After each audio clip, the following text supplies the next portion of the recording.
戦争は変わった。一つの時代が終わり、俺たちの戦争は終わった。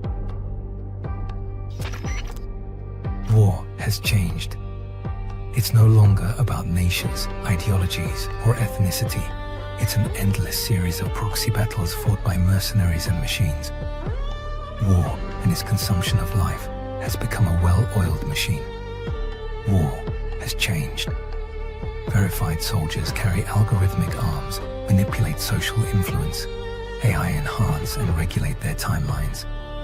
Memetic control, information control, emotion control, battlefield control. Everything is monitored and kept under control. War has changed. The age of deterrence has become the age of control, all in the name of averting catastrophe from weapons of mass destruction. And he who controls the battlefield controls history. War has changed. And when the battlefield is under total control, war becomes routine. Think outside the cage.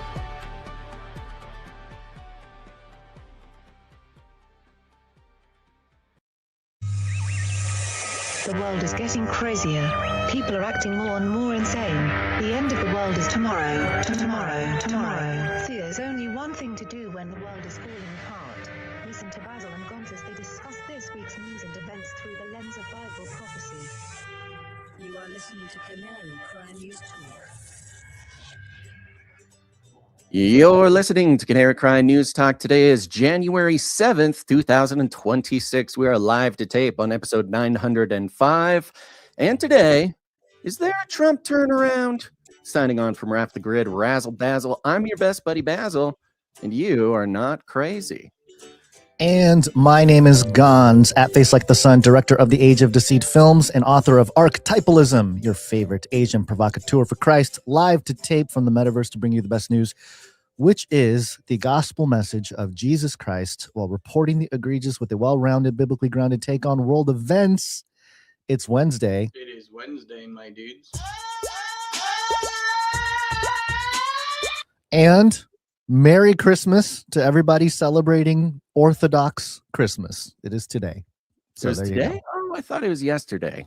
It says on the Canary Cry calendar that it's today. So I'm going to go with the Canary Cry calendar. Yeah, Canary it's Cry calendar. Much more authoritative. That's not the only thing, though, for today, Basil. Mhm. We have a birthday to celebrate today as well, according to the calendar. Okie dokie. And yeah. The first child born in Antarctica Ah, yes. turns, what is it, 47? 48? 48.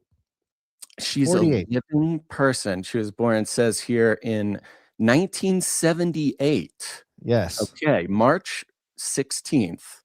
Wait, what am I looking at here? Oh, that's the I don't know what article. you're looking at. Okay, what That's did the you article. think Yeah, about it? no. Yeah, Emilio Marcos Palma made history in the Guinness Book of World Records in 1978 by being the first born in Antarctica. So there you go. Congratulations. Has his superpowers expressed yet? Has he come of age? Does he have sort of alien telepathy or something like that? Are we tracking this guy? Does this guy does he have a podcast? He's got to have a podcast. Well, yeah, I think he's got to have a podcast at some point. And maybe they got to get the brain computer interface installed, and then we'll see. Yeah, everybody will get to see, What's his name again? I'm going to ask Brock if he has a podcast, or just what is he up to? What's Emilio Marcos Palma, which interestingly, his acronym is EMP. Whoa. Yeah. So he is a weapon. He's the weapon. Yes. And based on, biblical lifespans, for 48, just a baby. Got to get to at least 140 before or 120, I guess. So let's see here. I asked Grok, I said, what is Emilio Marcus Palma up to? No further explanation. Grok says Emilio Marco Palma is the Argentine man famous for being the first documented human born on the continent of Antarctica. Okay, so Grok knew who I was talking about. As of late 2025 and still current in 2026, he's 47 years old, turning 48 today, January Boom. 7th. Happy birthday, Emilio.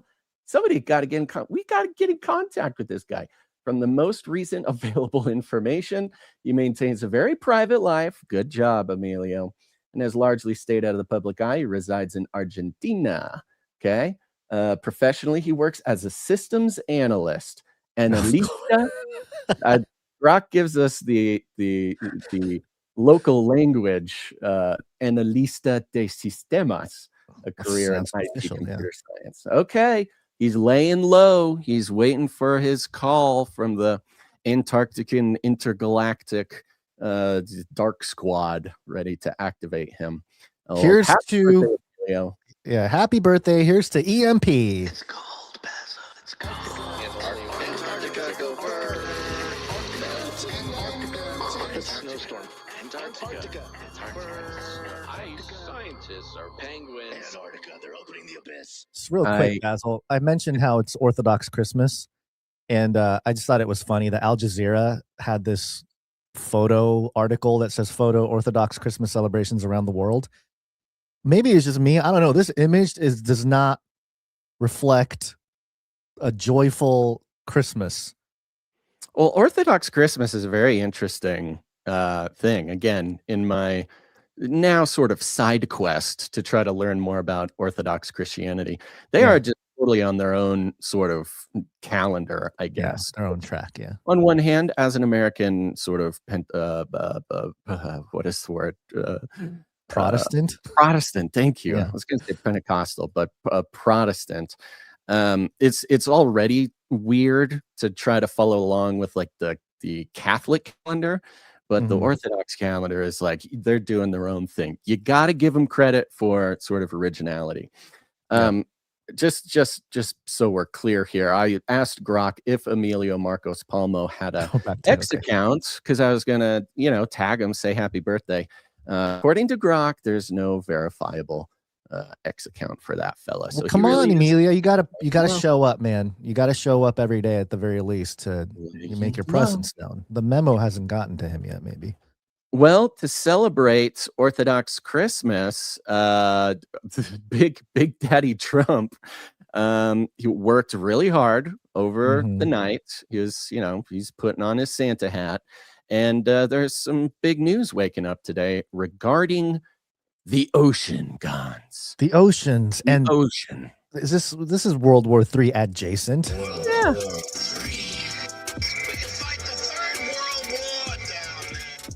Did Jonathan F. give us a jingle for the maritime stuff? I feel like he did. He almost certainly did. Take a look for it while I give some roundup here. So we're back to the ocean, folks. It's all about the ocean. I want to start out by bringing up a tweet from RT. This was on January 1st. Okay, so a little bit of background. January 1st, RT tweeted, Russia, quote, made a formal diplomatic request to the U.S. to stop pursuit of an oil tanker fleeing the Coast Guard.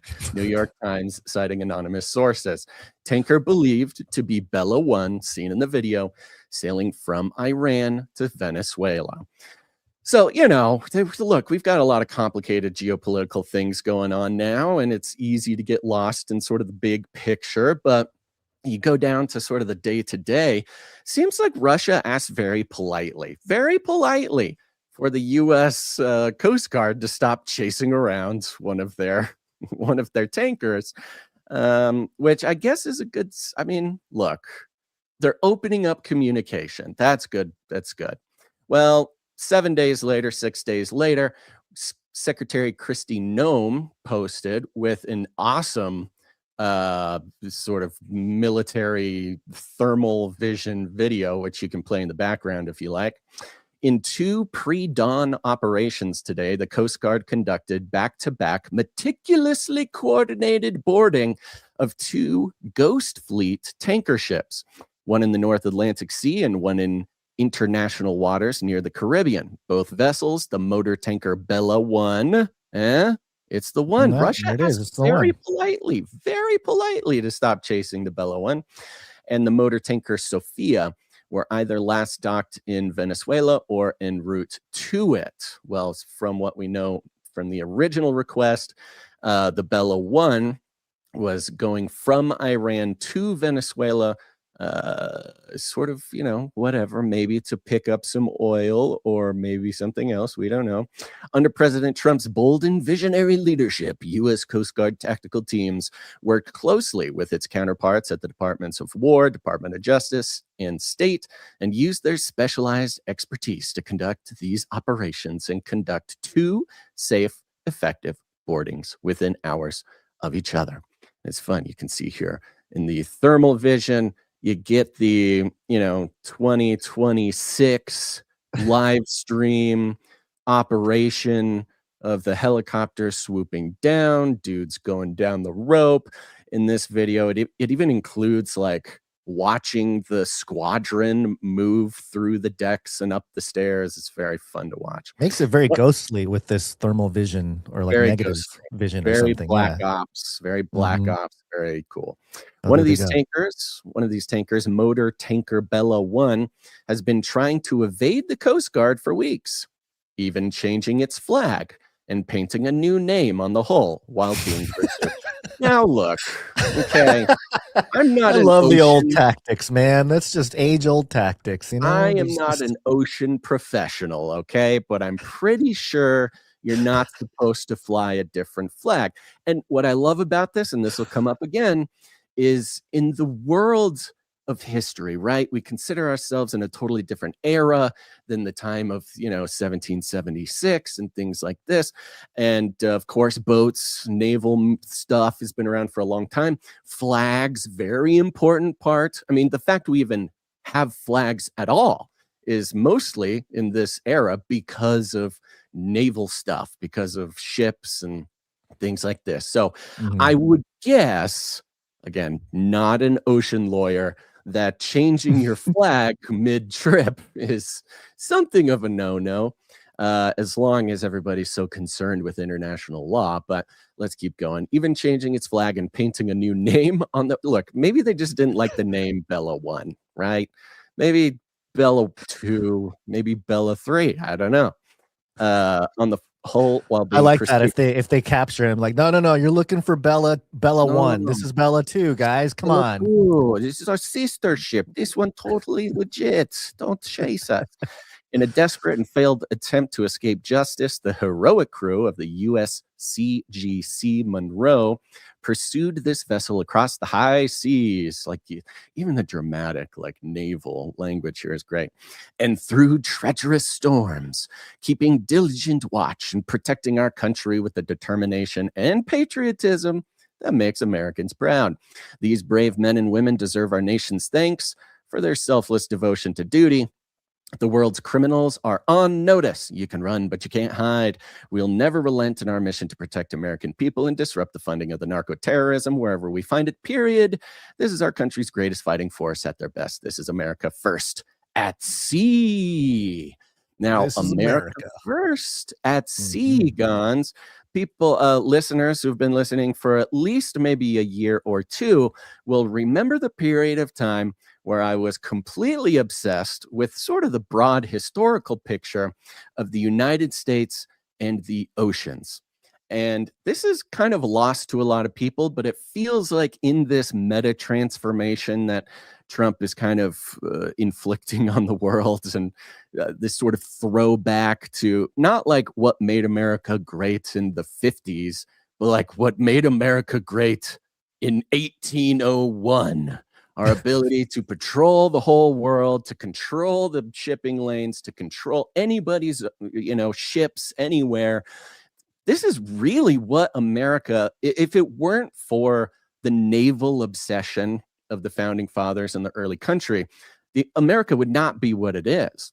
In fact, pretty much all, I mean, now it's a little different with globalized economics, things like that, petrodollar, that's all included now. But if it weren't for the foundation of like absolute naval dominance for hundreds of years, it would be a totally different story.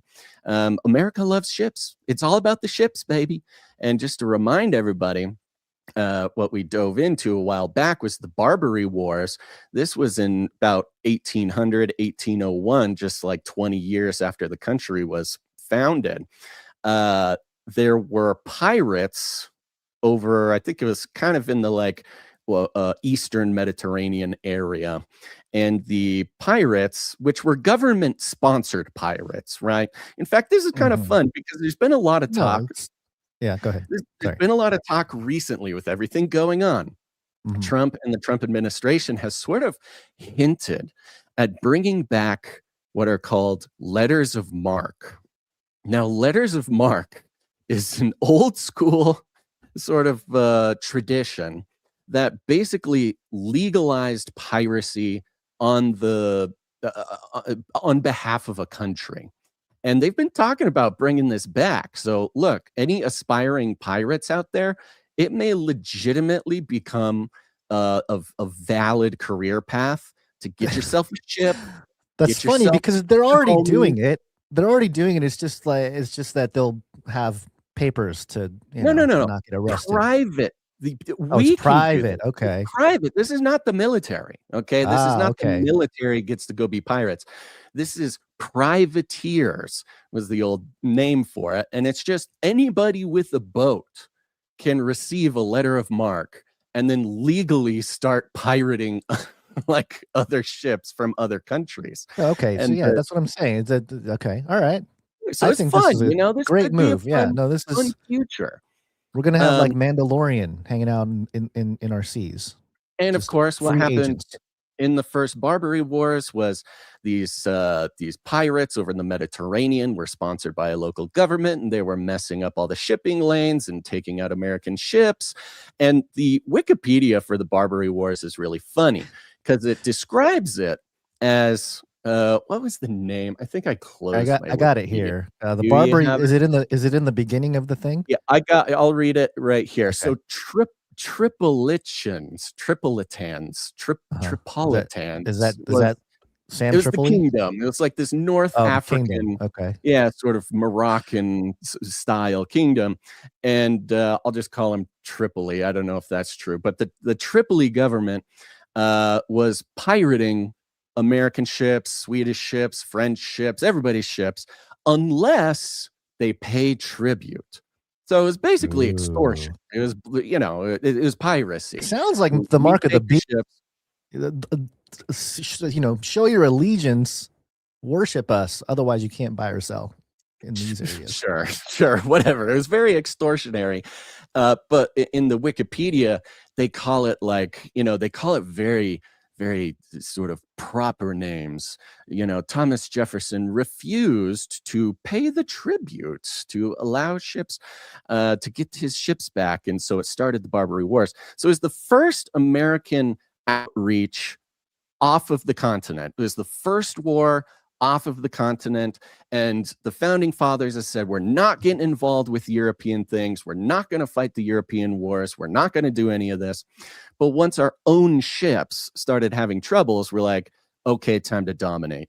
And I think it was Thomas Jefferson just put together the Marines, basically. This was the start of the Marines and start of like the absolute military dominance of the oceans. We go over, kill all these pirates, burn their cities down, and say, anybody else wants some?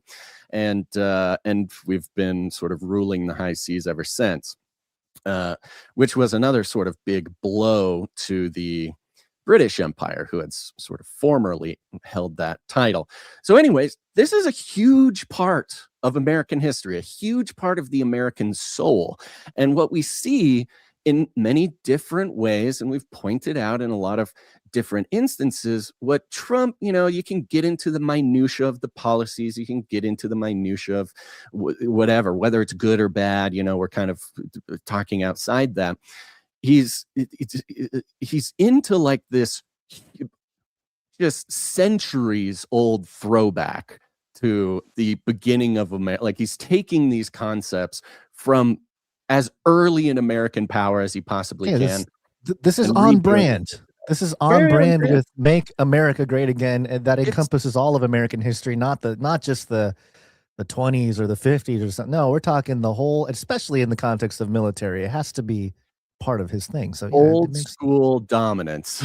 Old school 1700s, 1800s dominance. It does show that there's nothing new under the sun, that we don't really change much, even though the communication system and there's a whole lot of infrastructure that is different when it comes to actual things that matter in the world. It's the ships, it's the goods, it's resources moving from here and there. It's that's been the key to domination worldwide since the United States really took over, when technology advances and the military advances. Sir Darren, reminds that I was calling it Tripoli because I didn't know what else to call it, and he reminds us of that good old, I think it's a Marines song, from the halls of Montezuma to the shores of Tripoli. We fight our battles in the air, on land, and sea. Thank you, Sir. Does this mean Sam Tripoli is part of the op of the whole thing? Yeah, I don't know. He's very proud of his heritage over on that side of things. I want to get a chance to meet Sam Tripoli one of these days. I keep up with this stuff. He's a wacky dude. Okay, so get ready, get your boats, get your homies, get your guns, letters of marque, bring it back, let's go. But we have just days after the Venezuelan operation, we have very similar operations taking control of these. They call them ghost ship, shadow fleets. We talked about the sanctions that the U.S. had on Venezuela before, how the sanctions were not necessarily on the country, but the sanctions were on individual ships. These were sanctioned ships, and coming from Iran to Venezuela, that's about as improper of a thing that Trump could allow as possible.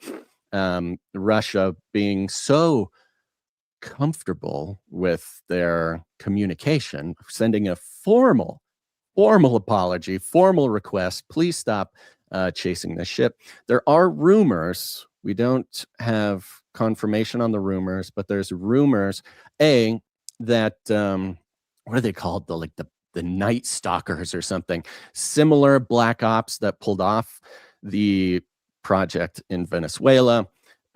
Maybe not the exact guys, but similar teams pulled these ones off. So we've got another display of sort of the next gen black ops operations happening all over the place. Sends quite a message to the rest of the world, as it did before, being able to take these ships. There are rumors that the cargo on these ships isn't oil and perhaps could be weapon systems that through Iran, Russia was sending over to Venezuela to try to escalate the situation away from this sort of done deal that Trump and Rubio kind of making it sound like it's all done. We're in control. Don't worry. So, you know, in the eyes of the broader picture, the administration might consider this a way to actually stop a war, if that's the case, but we don't have any certainty if it was filled with weapons. But, you know, that would be a concern. So that's the news today. Of course, it's setting off the mainstream fuses in all the same ways. This Bella 1 rather began. The Coast Guard began chasing it kind of down south en route from Iran to Venezuela. The Bella 1 changed course and actually zipped up, trying to go up around Iceland, up around the UK to try to run back home to Russia, basically. And it was caught a little bit off the coast of the UK there. So the change of plans from going to Venezuela to turning around and going up to Russia, you know, was a little bit, you know, I get it. You don't want your ship to be taken, but does pose questions as to motive there. That's fine. I was just going to speculate, which may not be the best thing to do, with just in terms of scripture, the beast does come out part sea, or at least when John saw it, he had like 1 foot in the sea. The angel did 1 foot on land. And I'm wondering if there's, because all this is making me wonder if there, as we move into the network state era, and of course, a lot of these maritime things, the drama is a nation state thing. You know, it's the game of nation states and what happens in the neutral sort of pathways of the oceans and the seas and stuff. Could there be like a really powerful ship, something like a cruise ship, but maybe even bigger with, you know, the kind of things we can build today, that basically acts as some kind of home base for a network state that just roams the ocean? And you know, people can be part of the network state from anywhere in the world, and as long as they are members, they can step foot onto this gigantic, you know, ship that is doing whatever, carrying things and carrying people. We covered that exact thing years ago. I don't know. I haven't seen any follow up on it, but I don't remember which billionaire. I think it was a collection of billionaires or whatever were getting solicited for investment for that exact thing, for a series of basically cruise ships, right? Yeah. That are connected at sea. They can disconnect and reconnect. Yeah. To make this sort of non-nation, like nation network John state. Galt, Atlantic, you know, city of Atlantis, techno, sort of nation state thing. Yeah, well, I haven't heard anything about it, but we did cover that a few years ago. Okay, all right. Well, hey, maybe the first one will be the United States of Trump, and he'll just turn America over to the nation of Trump, and then we can be the network state, #1 network state, baby. Another piece of this, again, whether Trump really knows it or not, you know, we're aware of at least in the view of occultists, of Marina Abramovich, of sort of that occult community around the world. In their view, they see Trump as like this very powerful chaos magician, right? So whether he knows it or not, he's sort of hearkening, if I can put it in these words, he's sort of hearkening or reawakening, you might even be able to call like the old gods of American, you know, power or whatever. Yeah. Because he also recently just announced his his plan to build the Trump class. I think they're destroyers. I don't remember what they are, but a type of military boat, and they're going to be called the Trump class. And he had these kind of funky, you know, computerized drawings made up, and he's talking about how great these ships are going to be, and blah, blah, blah. They're going to be the biggest, most powerful ships in the world. And specifically, it was like they're going to have lasers on them. They're going to have nukes on them. They're going to have energy weapons. It's going to be just this like technocratic just display of absolute dominance, which, you know, I've been kind of digging into some history of the Second World War and the sort of before the nukes were dropped, what was actually sort of the surprising decisive factor, especially in the Pacific. And this was the moment in the sort of Pacific theater in World War II where everybody was absolutely taken aback and surprised. The Japanese generals, the American generals, everybody was really kind of blown away at just how powerful and effective the new technology of aircraft carriers were. Because this is really kind of the first time that really effective aircraft carriers were put under the test of battle. And long story short, you know, the naval guys were obsessed with, you know, gunships and putting big guns on boats and just get bigger guns on the boats. That's what's going to do it. And this little experiment called aircraft carriers was just demolishing everything. And so it became basically a war of aircraft carriers before the nukes fell. And so, you know, when I hear Trump talking about putting lasers and things on a boat, is it kind of the next surprising turn in, you know, naval power, or is he sort of ignoring, you know, is he missing the mark in like drone ships? You know, China's talking about making these drone ships that'll just like swarm thousands of drones at an enemy, something like that. But all you got to do is put some drones on the Trump class ship and you're caught up. Easy. Fair game. Yep. Okay. Iron versus iron. Little update while we're on the Trump topic here. The president truthed something. And, this is why the show's called Trump Turnaround, because the past few months have been, let's just say, a negative experience for people's perceptions of Trump's, their thoughts. Before you move on. Yeah, go ahead. Before you move on, sorry to just should we do the other one first? Just because thematically, I think it makes more sense about the defense contracts. And then sure. Yeah, either way. Yeah, let's do it. So here was another story. I mean, but my setup kind of... Your setup makes sense either way. So yeah, continue. We've had a couple months where lots of people are saying, Trump's just not it. He's just this, he's just that. And he probably is all those things, by the way. He's a politician, he's a billionaire, he's a chaos magician. Like, nobody should just... His name pops up on the Epstein list. Yeah, just, I'm not whether there's saying anything hard there or what, just not question what's going on, but it's been a hard time for the American right the past few months. Yeah. And the timing of the past week, not only with the Venezuela thing, which can be considered kind of controversial, we don't want to get involved with other countries, this kind of stuff, the taking the boats. Okay. I mean, I don't know who really has anything fun to say about that. But he's also had this like snap, the turn in a lot of the, again, kind of the Trump-like actions, the sort of unilateral actions that even like Antifa couldn't argue with.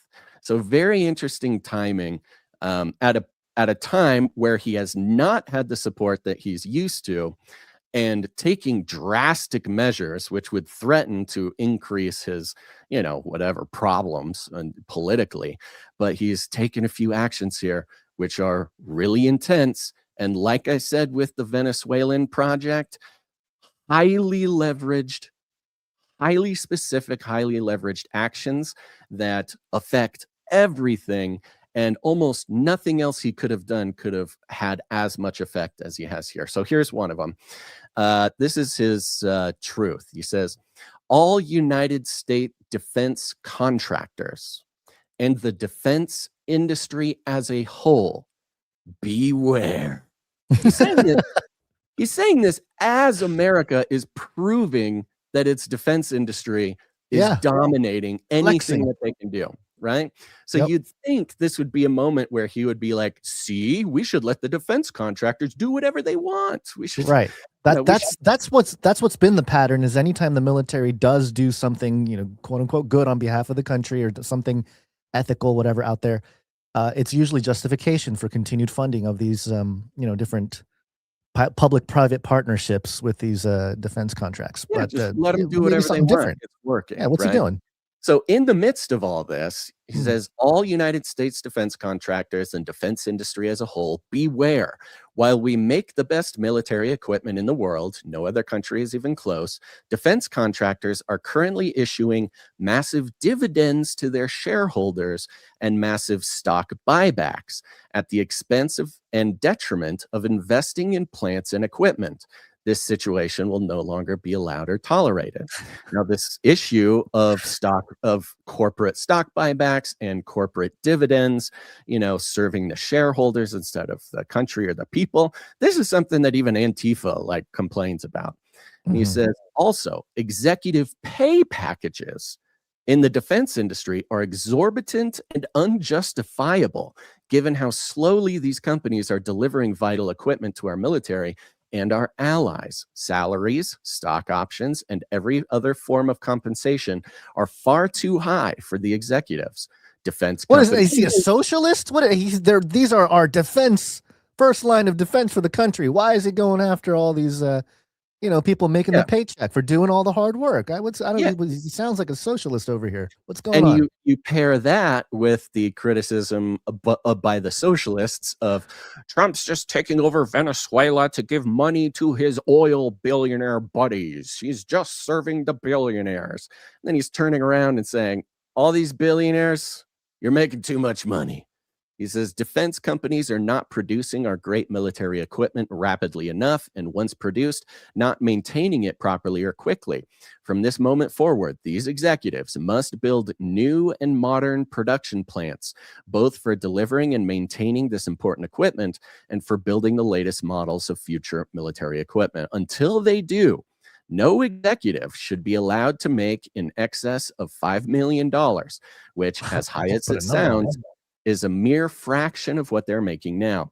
Additionally, the maintenance and repair of equipment once sold is far too slow and must be immediately enhanced. As president, I'm demanding that maintenance be spot on time. Okay, so this is he's doing the same thing he kind of did with Venezuela, updating the infrastructure. This is just efficiency. This is not so much like, hey, we're going to stop. We're going to slow down the military industrial complex. It's more like, no, we got to be a little more efficient with our delivery, because he's saying build it better, build it faster, stop taking all this money because the equipment's good, but it takes 10 years to build a boat, takes 4 years to build one missile, all these crazy numbers. And they're, of course, so expensive. And the maintenance deals also are an issue. We saw I think that's funny too, because how much of our weapons, it's been a big problem, right? That we don't keep track of the weapons, so they end up in terrorists' hands and other nations. We're sending weapons that we don't need anymore, but maybe are we forced to do that because... And it's explicitly for the benefit of the defense contractors. Right. This was a big deal when Ukraine started, and they're sending all of our equipment, our stockpile of equipment was getting sent to Ukraine. And it turns out they were doing that so that they can give more money to defense contractors to refill their own stocks, et cetera, et cetera. And so the Biden administration specifically really whittled away at the material that the U.S. has to fight big wars with. Hopefully we never have to fight a big war, but it was obviously a sort of taxpayer funded, defense company supplement or whatever you want to call it. All right. Now here's the big part here. Therefore, I will not permit dividends or stock buybacks for defense companies until such a time as these problems are rectified. Likewise, for salaries and executive compensation, all caps, military equipment is not being made fast enough. It must be built now with the dividends, stock buybacks, and overcompensation of executives, rather than borrowing from financial institutions or getting money from your government. So he's saying, all this money that you're using for shareholders and for executives, that stops until you build the factories here in America. It's also a problem that all of our stuff is made other places. Build the factories, get better, build faster. Nobody's getting their pay package or their dividends or whatever. And the question immediately comes to mind, like, how in the world does he have the authority to do this? I don't think he does.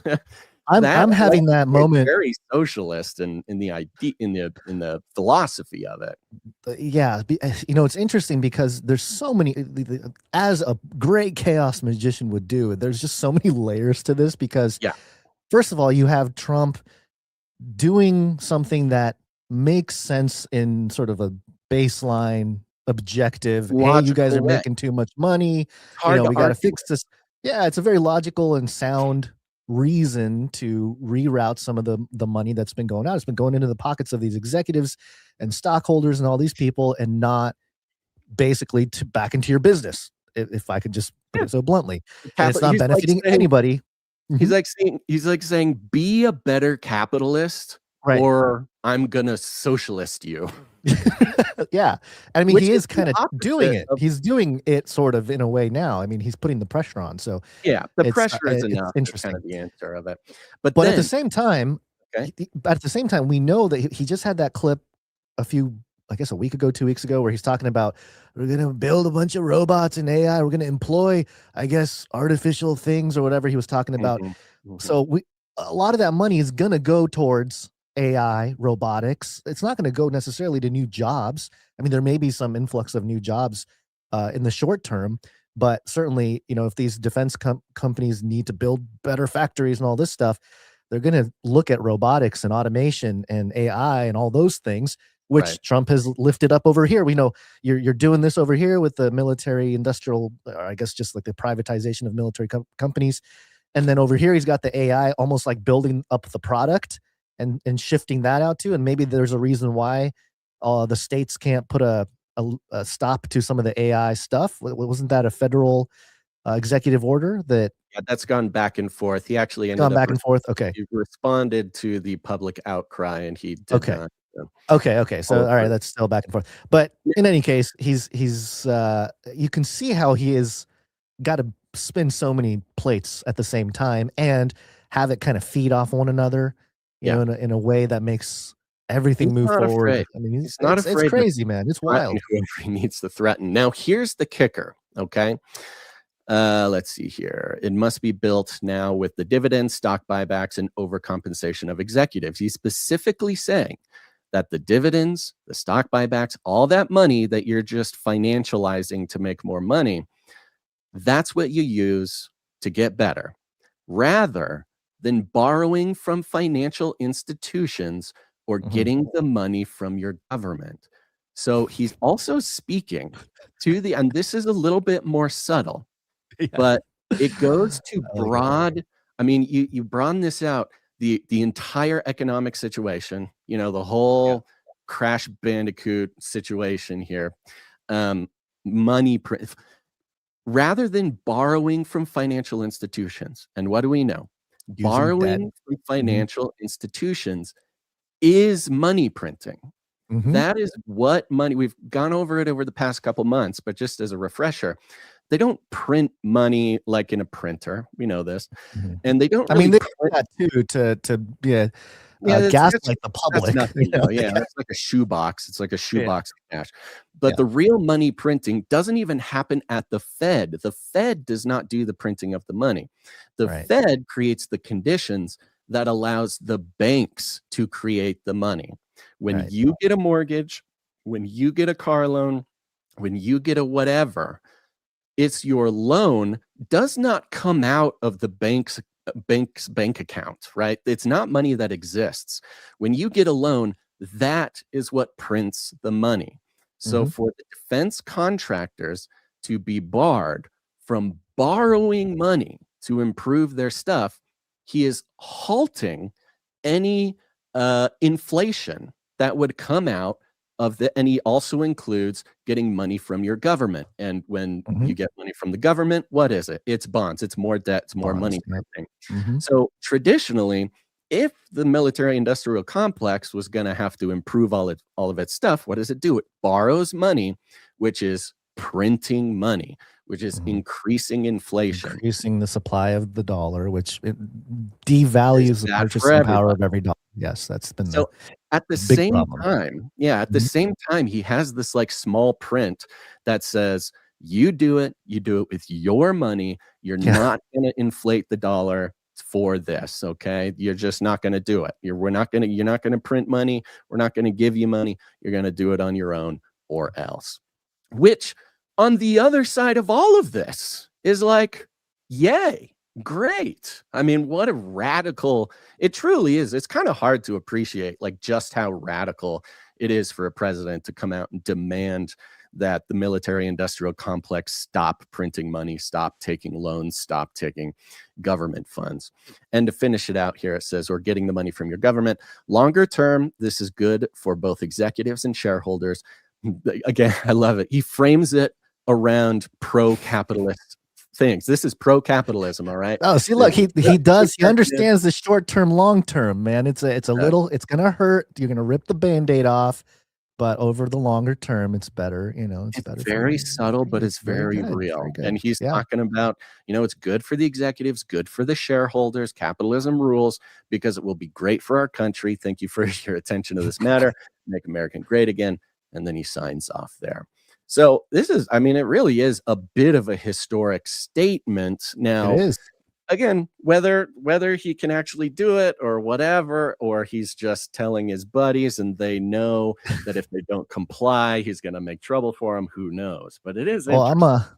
I'm taking a look at the charts of Lockheed Martin, the stock, and there is a big red candle today, Basil. It is a very big day of plummeting. However, the last That's 3 days, shareholders going, oh no, I'm going to stop getting my dividends. yeah, the three green candles moving up are the people that sold there are the people that know what was about to happen, and then everybody else. But what's interesting is that there's an old saying, when in doubt, zoom out, and they're not really. I mean, they're going to be fine. I don't think they're going to.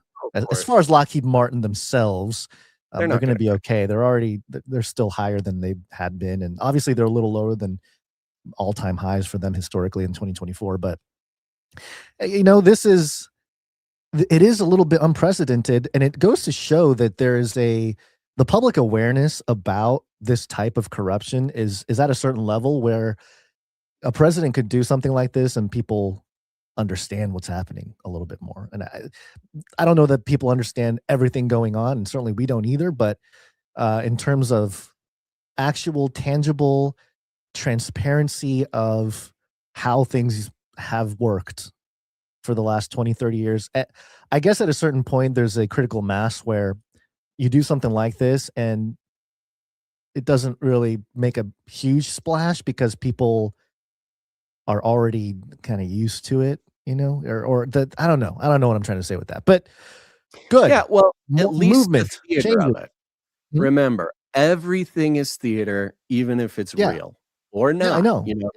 This post, I mean, is incredible theater that is impossible to sort of disagree with. I mean, this would be to the benefit of the country, and to a degree you wonder, okay, what does this mean for me? I mean, at the very least, he's making a statement saying, hey, military industrial complex, you can't inflate the currency just to avoid spending your own money, which is something.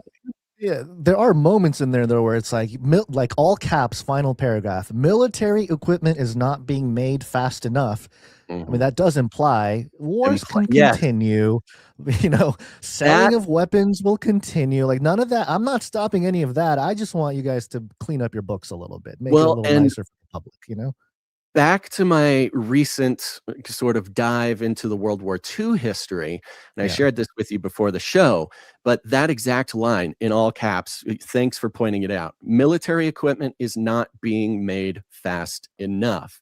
And you ask, fast enough for what? What is coming that we need? Why do we need to speed it up? And again, in the World War II, in the Pacific theater, there's that famous quote from the emperor who goes, oh, I think we have awakened the sleeping dragon, talking about America's military.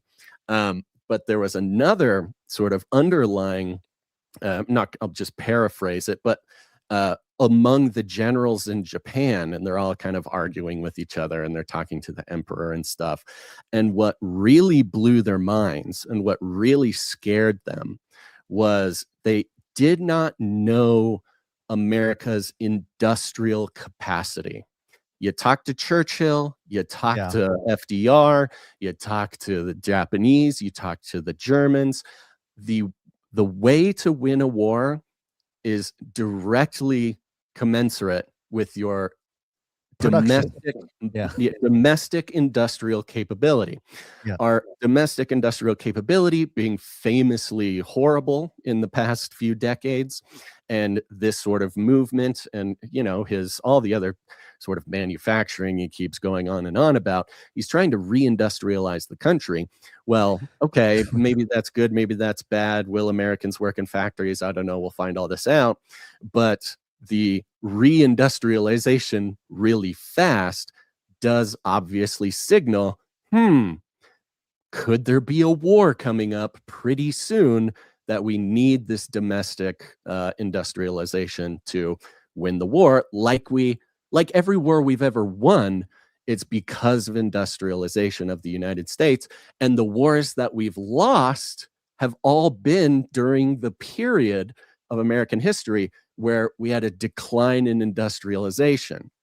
After World War II, once we started, globalizing the economy, sending factories overseas, not having so many factories or manufacturing in the United States, suddenly we started, quote unquote, not winning wars anymore. North Korea, Vietnam, these sorts of things. What's interesting? That we know the famous line from Klaus Schwab. We need a great reset. And I think a lot of people in the world were like, yeah, there needs to be something fixed. Something's got to change, all this kind of stuff. What the change was and what the change is differed between if you're like a globalist or if you're an American or something like that. It is a blessing, I suppose, that you and I, Basil, and many of our listeners, not everybody, obviously, we have a lot of people listening overseas, but there is a sense of, well, Trump came in and Team America is winning in the Great Reset, and we haven't had to do too much kinetic damage so far. I mean, there's been some stuff, obviously, but it feels like everybody, all the nation states are in this game are playing the reset, and whoever can kind of manage it the best, and you're trying to avoid physical altercations and conflict, but everybody knows things have to change, so it's like a little race, like a musical chairs for resources. And it's just very interesting to watch Trump lead America to be like, we're number one, we're going to win. Just all of us being like, okay. I mean, I guess it's not going to stop the wars and all this stuff, but at least it'll give us a little prosperity or something. I don't know. I don't know how it's going to look over time, but it's kind of that brick in the wall thing. If I'm being optimistic, okay, listen to me, everybody. Yes. I'm trying to be optimistic in this dark age that we're living in right now. I'm choosing to have an optimistic view right now. Do not email me. Do not at me. When I choose to have an optimistic view, the combination of all of these things starts to actually form a picture of a kind of comeback to the economy. Now, the regular Joe, it'll be a lagging experience, okay? It's not overnight, but number one rule of sort of economics, the communists would like to say that, the basic unit of the economy is labor, and that was true for a really long time, but there's an argument to be made that the now number one basic unit of economy is energy. And with taking over the biggest oil reserve in the world, giving the United States basically not only unlimited energy for ourselves, but also control over other people's energy, that's step one into possibly making domestic life a little better. Step two could be stopping major corporations and industries from inflating our currency by not letting them borrow money and take government money to improve their business. It's a step that technically would move everything in a positive inching way.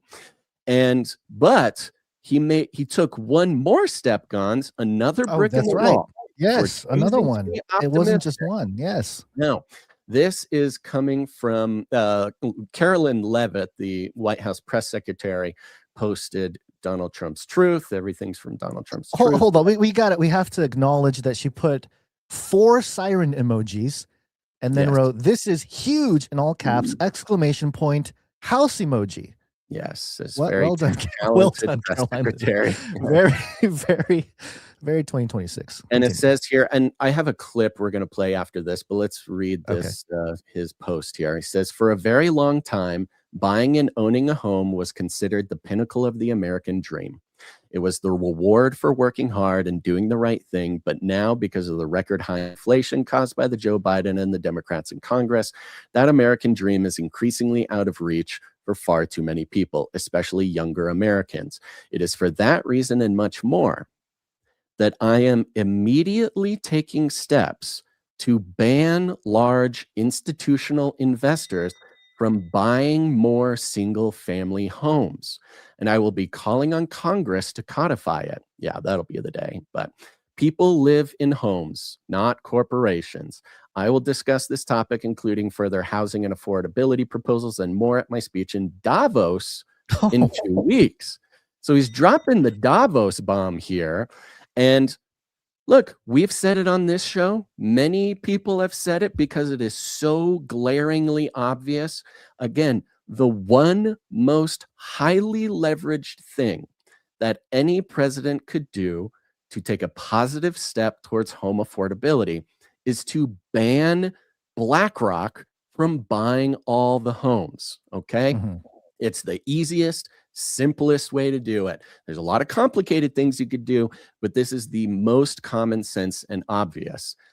And he, at the same time as coming out against the military industrial complex, he's saying, hey, you know that super simple common sense thing that we all know is ruining everything? Okay, let's just stop doing that. Which is, if we're choosing to be optimistic, another great step. Let's play this little breaking news clip here from CNBC. Want to get down to Washington. We have some breaking news out of the White House. Eamon Javers has that for us. What do we know here, Eamon?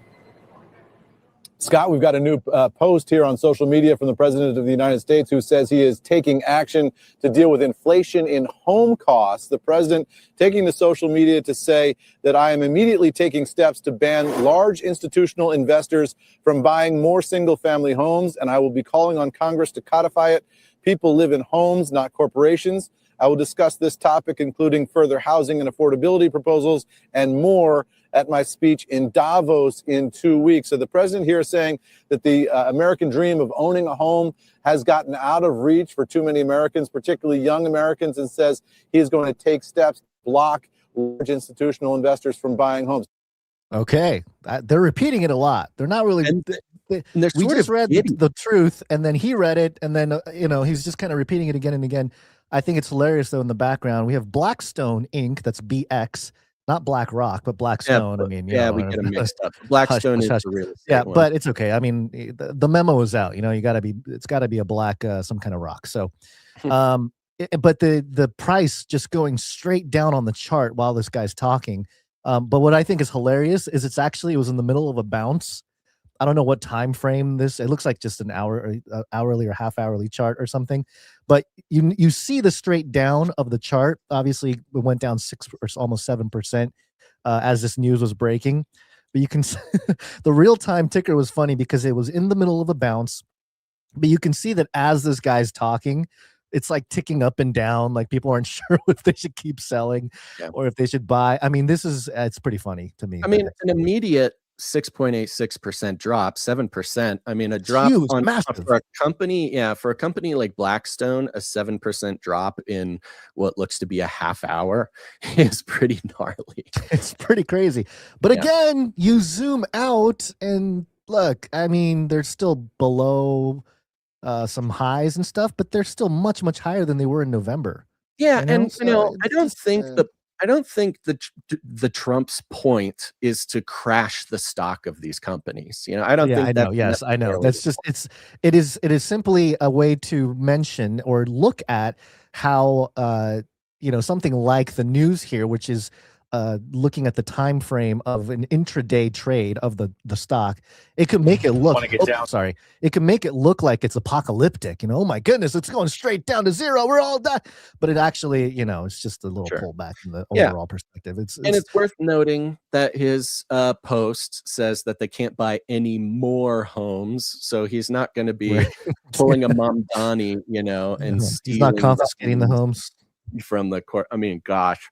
We could go in. I'm not going to go into it, but if you're watching the Mamdani situation in New York, it just keeps getting worse and worse and worse every day. They're just straight up saying like, yeah, we're going to take white people's homes and it's going to be great and equality. They literally point to like picking on explicitly white people, like his tenant. I don't know what she's called, but she's his officer of like rent and tenancy issues, basically it's just like, yeah, we're going to change what private property means here in New York. And, specifically with white people, they're going to understand private property in a totally different way. It's for the collective good. Yeah. This is we don't need to get into it today, but there's the There's race not much op is to do. definitely at another level right now, and New York is kind a of watched totally it on different country right now. It is. It's I pretty don't much. know Yeah. what's going on. So there you go. I mean, look, we're going to take a moment and choose to be optimistic. It's a lot of crazy things, a lot of drastic things. It is explicitly all theater, whether it's going to happen or it's not going to happen. Things like the housing corporation issue, this would really it would have to go through Congress. Nobody believes Congress can do anything. Can he pull that off? Who knows? And of course, the timeline on these things, it'll take all year, but it is the midterms. That's the thing to remember. Yeah. It is the midterms. The right has had a really hard couple months. And in the sense of politics, these are the types of things that you start promising at the beginning of the midterms. If you can pull them off by the midterms, you might be able to actually, avoid the worst case scenario. Yeah, but that's power going. That's kind of the point with the timing of this whole year, packing it all together. And of course, the political aim here is to make it in the midterms, but we've got 11 months until that actually happens. So we'll see. Do you have we're gonna go. I thought you were gonna do some text messages. No, I will. Yeah. I actually will. Thank you very much. I will want to mention we're going to get into actually some more seemingly positive theater here, but I do want to give a shout out to everybody who's on the Canary Cry text message alert system. And it's a new year, baby. If you're not on the Canary Cry text message alert system, you should get on it. It's very easy. Take out your phone, open up your text messages, send the word canary to 877-740-3226. That's just the word canary to 877-740-3226, and you will start receiving text messages straight from me. Right before the show starts, we'll let you know, because of course you're not getting the notifications. There's about 2% of you out there who get any notification from the video platforms that we're going live. And so it's a good way to take a little bit more control of your media diet, and you get to choose if you want to tune in versus letting YouTube choose for you. But the fun part is you can text us back at that number. It's great. It's fun. I read them all. I cannot respond back via text because it is very expensive for us. But you can text back and be like, let's see. Oh, no, it logged me out. Stall for 4 seconds while I log back in. Do. I'm back, baby. Okay. Okay. I found the stall jingle. It's I know. 13 seconds, but you're good. You're quick. You're quick. Let's see here. 971 text says, happy 2026, year of the fire horse. Yes. You know how I learned that it was the year of the fire horse? From watching Maduro speak with the Chinese delegation. That's 4 hours before he got kidnapped. That's how I knew. Okay. Thank you, 971. 859 says, have a great show. New York meetup, anyone? Okay. Ooh, that's hey, we need the New Yorkers to. There's some places. We need boots on the ground. To get in there. One of those places. Yeah. New York, whether it's New York City or New York State, wherever you are in New York, you guys need each other more than anybody else. Okay, it's so true. If you're a New York Canarian, whether you're listening live or you're listening later, or you're listening to the podcast version, we got at least one other Canarian in New York. And here's the thing. It's 2026, folks, and meetups might be the single most important thing that you can, participate in. So if you go to Canary Cry Meetups, like I am right now, .com, and spelled incorrectly, meetups, not meta. canarycrymeetups.com. Yeah. Canarycrymeetups.com now for anybody watching. Yes. Oh, I did it wrong again. I did Murtops. Yeah. You know, we have one official meetup has already been scheduled for the year, okay? And it's coming up, and it is who is that? Refresh this It's page. Louisville, Yeah. Kentucky. Kentucky, yes. February Very 7th, 2026, 3 p.m. Saturday at the Whirling Tiger in Louisville, Kentucky. You can email or RSVP to lookglassdarkly@gmail.com. Kentucky, I'm looking at you guys. There's a lot of stuff going on in Kentucky, and Canarians need to stick together. Now, if anybody else wants to put on a meetup, just pick a time, pick a place, send us an email at canarycryradio@gmail.com. Give us the details of your meetup. I'm telling you, just step out in faith. If you build it, they will come. Just pick a time, pick a place that you have off work or whatever. We will spread it far and wide. And I will also pitch, because these two things are related. I have not pitched it recently, but as far as the text message alert system goes, we have another list you can join, and it's keyword meetups. So to the same number, 877-740-3226, text the word, one word, meetups. We've learned that autocorrect on phones is really bad with one word, meetups, but MEETUPS, focus, make sure autocorrect doesn't change it. And then we'll be sending out meetup updates. If someone pitches a meetup or if there's a meetup in your area, we'll be sending those out there. There's nothing else to do, folks. There's nothing else to do. The meetups is where it's at. It's 2026. There's no more time. Get on the list, put on a meetup, meet Canarians in your area. There's also we've gotten some messages, Basil, we need to talk about. Okay. And we've been talking about for a couple years to do some sort of official Canary Cry thing somewhere. And it would be cool to do. And I know there's people that want to help us with that. So. Yeah, we've got we got to get on it, man. Got a couple hints. Stuff. Yeah. What we really need is to put together like a crack event planning team of Canarians that can like do things in the background. Like we'll be involved. We're there, but like the logistics of like finding a place, getting in a place, scheduling the thing, getting the event stuff, all that. That's like that's a job that we're not equipped to do necessarily, but we can, head up a team, put a team together and put Canarians, their value for value to work there. Okay, we got, let's see here. Okay, we got another text here. This is from Bibu Zuzu. Let's go ahead and hit that producer jingle real quick. Producers, assemble!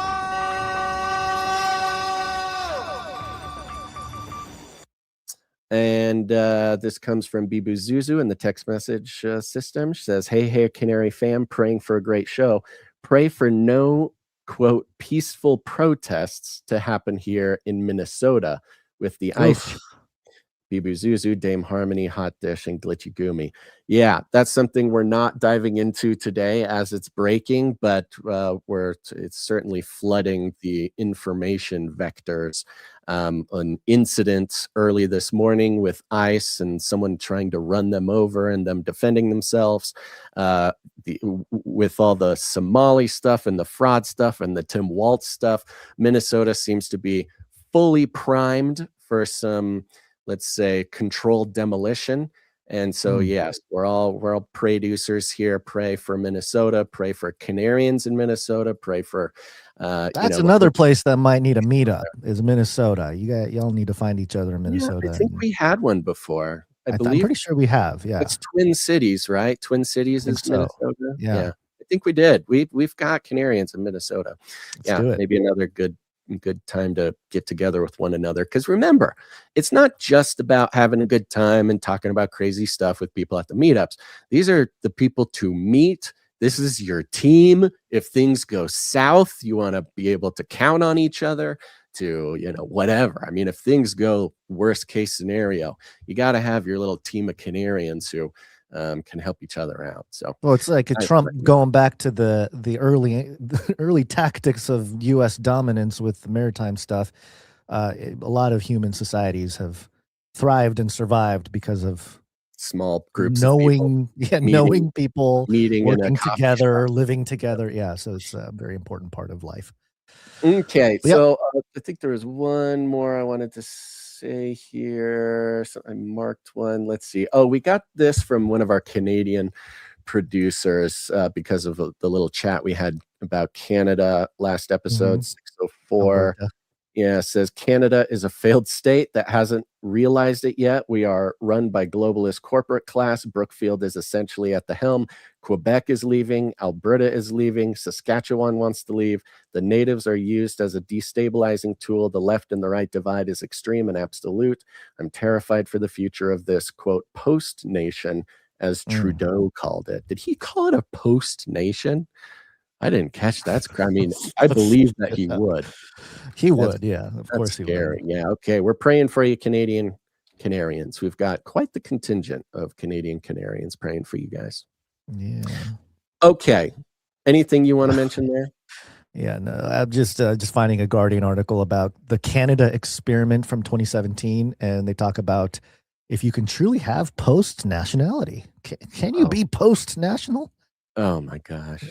Canada is. That's it. That's the network state. That's the technocracy. That's it. Yeah, they did it. They're effectively pushing all Canadians into the network state, eh? They're ground zero for that, which, with all this stuff going on with Venezuela, which interrupts, American economic deals with Canada, and now the Greenland thing. Canadians going to be surrounded on all sides. We're already in this is not World War III or traditional World War, but certainly, man, we're living through a lot of changes right now. It's pretty wild. And all you got to do is look back to Technocracy Inc. from the 1940s and their map. 20s. The 20s. And their map of what did they call it? The Technate, the North American Technate, which was basically everything we're seeing happen now with Trump's connection to Elon's connection to Technocracy Inc., Trump's connections with Technocracy Inc. We're basically watching a multi-generational spiritual ancestry of the Technate, the Technocracy, making all of North America and parts of South America one big economic zone. And, we're step by step, things are starting to look a little bit more like that. That's why. Well, what's crazy is, want to know what's going on today, you just got to look at what was going on 100 years ago. Yeah, and specifically, when you pull up that Technate map, and we've talked about this, the red. There's a map of the North America with all of Canada and Alaska and Greenland, and it's all red. And then, of course, the states are all red, and it goes through Mexico and that, the little narrow region that connects to South America. And what the Technate published was the red continues on to those two northern Colombia and American Venezuela states. Yep, Colombia and Venezuela. And we know Colombia's in the scope right now. It's with Colombia's on Cuba the list and everybody else. So it's on the list. The Technate, man. This it ties back to Elon and his bloodline. And man, it's Trump and Elon, all these guys, they're fulfilling some kind of family bloodline promise. Yeah, maybe we need to do a refresher on this, Maybe we need to put it all together again. We've done it previously, but we've got new stuff going on. Yeah, put together the storyline from the 1920s, the Technate, and the exact things were happening today, and the exact bloodlines, the exact people. The bloodlines, yeah. I think that'd be pretty good. That's one of those things we should almost do separately and put out as a single radio thing for people. That would be the thing to do. And just to acknowledge, because I see some Canadians, there's lots of crazy stuff with Canada right now that are absolutely dystopian. There are now more I believe this is the way I heard the stat phrased, and if it's not correct, excuse me, but this is the way that I'm seeing Canadians talk about this. The MAID program, Medical Assistance in Dying, the medical suicide going on in Canada. There are more Canadians dying of the MAID program than there are Americans dying of gun violence. Oh my gosh. Which is a pretty staggering comparison. Wait a minute. Hold on. Is that percentage? I mean, that's a good question. I don't know if it's percentage. I mean, either way, it's not a good look. It's a huge problem because now doctors are prescribing MAID. They're like, if you're homeless, you talk to a social worker and the social worker will be like, well, have you thought about medical assistance? So it's like an option on the thing that's on the little board that you got to carry around. You got to check it off. Like, did you ask about MAID? And man, that is, it doesn't get any more dystopian than that. It goes, the doctors going through the checklist that they get paid with their bonuses, if they go through the checklist, they're like, have you been vaccinated for COVID? Yep. Okay. Got paid for that. Have you considered medical assistance in dying? Oh, yes. Check the box, get paid, move on.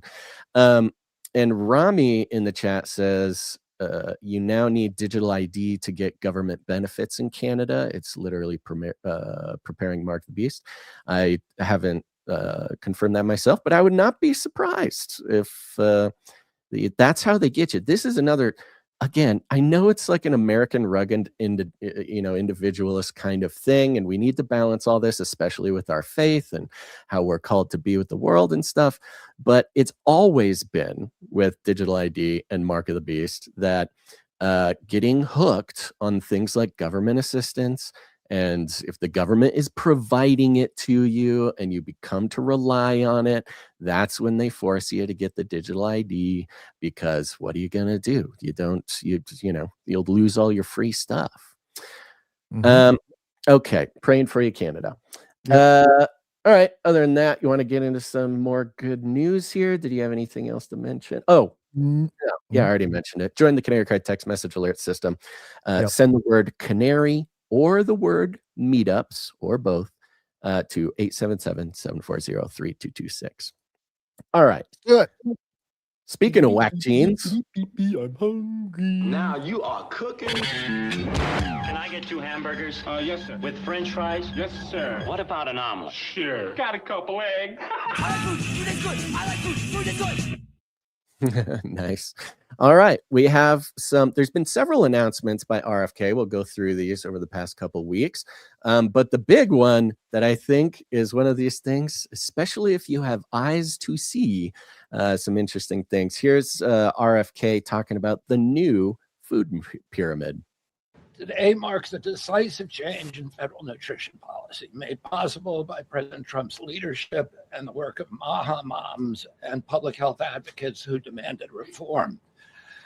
Today, in accordance with President Trump's directive, Brooke and I will release the dietary guidelines for Americans 2025 to 2030, the most significant reset of federal nutrition policy in history.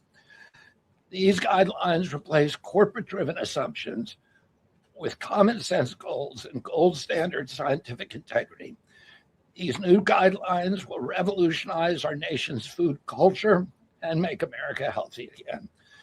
For decades, Americans have grown sicker while healthcare costs have soared. The reason is clear. The hard truth is that our government has been lying to us to protect corporate profit-taking, telling us that these food-like substances were beneficial to public health.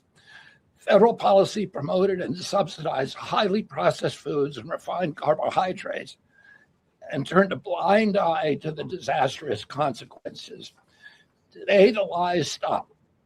The new guidelines recognize that whole, nutrient-dense food is the most effective path to better health and lower healthcare costs.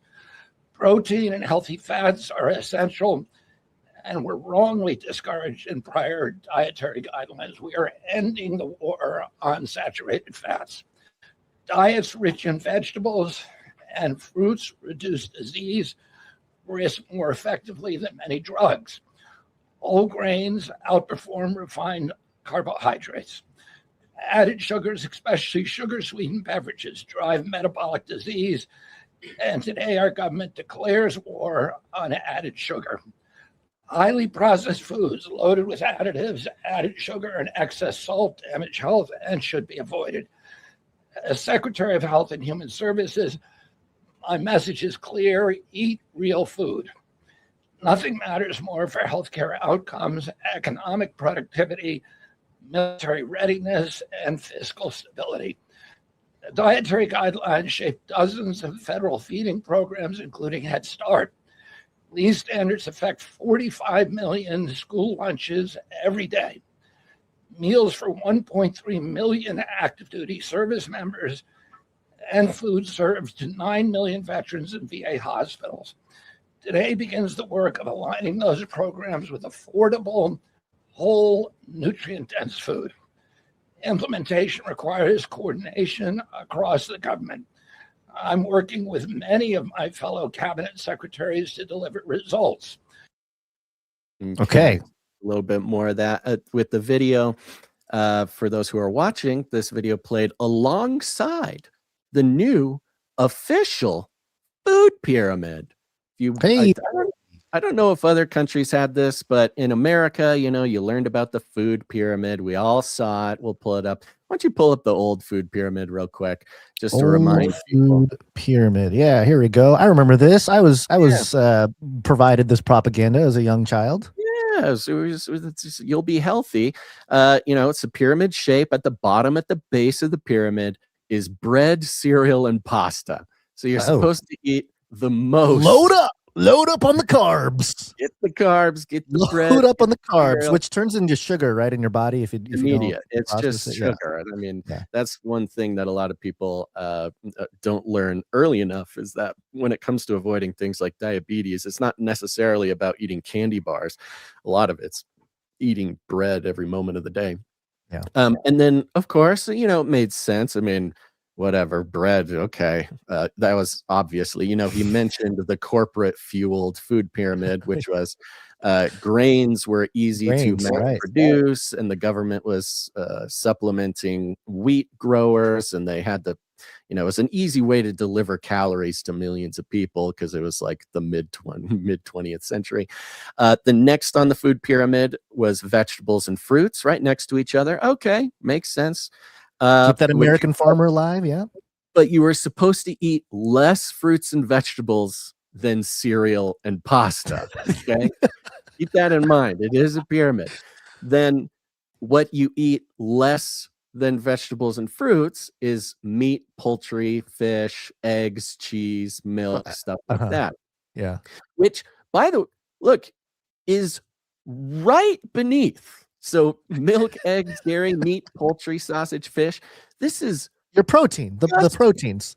One level below junk food, sweets, and sugar drinks.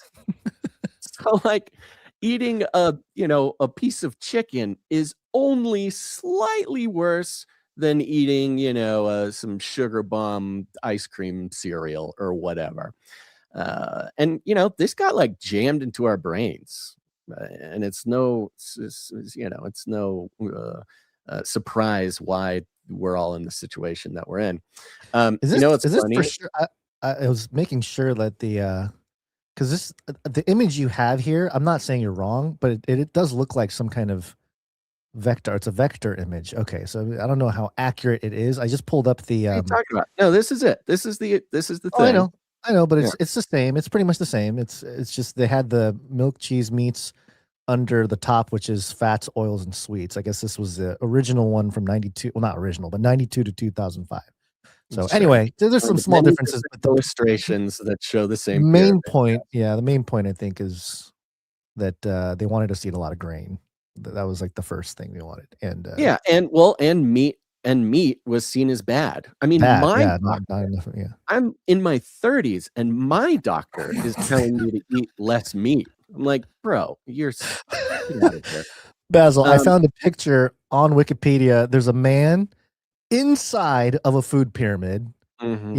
He's got a microphone or something. He's talking to the kids. Mascot suit. Yeah, the top of the food pyramid is on his head, and he's inside the pyramid. And look at that: bread, cereal, rice. 6 to 11 servings a day of bread, cereal, and rice. Yeah, to describe it for those who are just listening, he's dressed up almost like a Mickey Mouse mascot, but it's the food pyramid, and he's speaking to a classroom of like 50 kids. That's me. That's like me in the crowd. That's I remember this. Yeah. That is the level of the propaganda of the food pyramid, was they would have people dress up in mascot costumes and come to school to tell you to eat bread and to stay away from milk. Okay. Now let's go back to the food pyramid. And this is, The new one? when you have eyes to see, folks, things start making a lot more sense. We've got a lot of weird things going on. We've got a shift. We've got a inverting of so many assumptions and norms geopolitically. And RFA is playing his part. The government put out their new food pyramid, says eat real food. But one thing is a little strange. Now it's not a pyramid, but it's an upside down pyramid. Ooh, wake up, sheeple. As above, so below. It's definitely got some like great tinfoil hat or like white hat Q warrior kind of signaling, man. He's turning it upside down. We're taking the food pyramid out of the hands of the Illuminati. The upside down triangle in Western alchemy represents water, which is very on point with being in the age of Aquarius, which we are allegedly in. And it also represents the divine feminine. And there's been a lot of, there was that Sean Ryan clip of that guy. I guess it was a while ago with the interview, but he was mentioning how he had contact with the divine feminine and he's got a message for everybody and the whole deal. So interesting how as the political landscape changes and kind of moves away from leftists, whatever, woke, progressive type of stuff, liberal type of thing, into more of a more patriotic or patristic or masculine type of thing, or reemergence of it. The symbols all point feminine. Isn't that weird? Okay, yeah, very strange. Very interesting analysis. Here, I'm putting in an image in our document here. I got just an image of the new. Oops, where'd it go? Come here. Get in there, of the new food pyramid, so we don't have to look at it on this video here. There we go. All right. Eat real food, it says. Now, let's pay attention. It is an inverted pyramid. So things kind of get to stay, now it's not just inverted. Things are kind of shuffled around. But at the bottom of the pyramid, which used to be the top, the small point at the bottom is whole grains. That's your breads, your pastas. It has a direct inversion. It's a 1-to-1 inversion. It is a 1-to-1 inversion. Bread is now the smallest amount you're supposed to eat, which, I mean, at the very basic logic level, you say, okay, everybody's been eating the old pyramid way and everyb's sick and dying. Okay. Well, diabetes through the roof, heart disease. Yeah. I mean, it's just turn it around. There you go. So the least amount of whole grain, or they say whole grains, they're not even saying eat pasta and stuff, but your bread, your pasta is down at the bottom. Now, it's kind of interesting. They don't separate it out as well as the old food pyramid. It's kind of got a little food bit is of food. Good food is good food. Postmodern vibe or something. But right above the tiny, bread section, you have nuts and butters. Fruits. And well, on the left you have nuts and butters and oatmeal and stuff like that. On the right you've got fruits. It scales. It scales from the nuts to on the left side, the nuts to more protein based, so like shrimp and then eggs, fish, steak, and chicken in the back there. So I can kind of see the logic of. Oh yeah, I see how they do it. Yeah, and on the right side is fruit and healthy fats. So it starts with the healthy fats at the bottom of that part, and then it grows to dairy and fish and chicken, the proteins up at the top. Then on the right is fruits and vegetables. The smallest amount the smaller amount of fruits and vegetables you're supposed to eat are things like bananas and grapes, high sugar content ones. You got your oranges, your apples. It grows up to your leafy vegetables and then your classic broccoli. The one thing that I thought was a little strange is they have carrots, a tomato, broccoli, a bag of peas, and a can of green beans. They didn't want to put fresh green beans in there. There's canned green beans. I mean, if we're gonna the can of green beans is a very classic American type of, it's a little throwback, so you gotta got to have a little corporatism in there. Give a shout out to the canned, Who's that? The Green Giant? What was the name of the product? Jolly- There was like Jolly a Green mascot. Giant. Yeah, Green so this Giant. is Jolly Green Giant. Yeah, there you go. Yeah. So there's a product behind all of I this. mean, it definitely makes sense. I think the fact that it's an inverted pyramid is another one of these, it's another one of these. It's more than just a new food pyramid. It is a symbol. It's a statement. It's a spell taking down the old order. I love the website because it's a very modern website. Okay, I'm going to quickly run through RealFood. Real Food starts here. It's RealFood.gov. It's got the Real Food starts here header. It's got some language here. Better health begins on your plate, not in your medicine cabinet. The new dietary guideline for Americans defines real food as whole, nutrient dense, and naturally occurring, placing them back at the center of our diets. And it's got a nice, like nature video. And this website is sleek. I'm for a government website, this is the nicest design that I've seen, maybe ever. Then it says America is sick. The data is clear. As you scroll down, all the stats come popping in from the bottom right. It's a very nicely done website. It's got all the stats here. I won't go through it all, but then you keep going down. And you get the old food pyramid. For decades, we've been misled by guidance that prioritized highly processed food and are now facing rates of unprecedented chronic disease. And then it keeps going here. We can solve this crisis. Yes, can we? Can. Yes, we can. For the first time, we're calling out the dangers of highly processed foods and rebuilding a broken system from the ground up with gold standard science and common sense.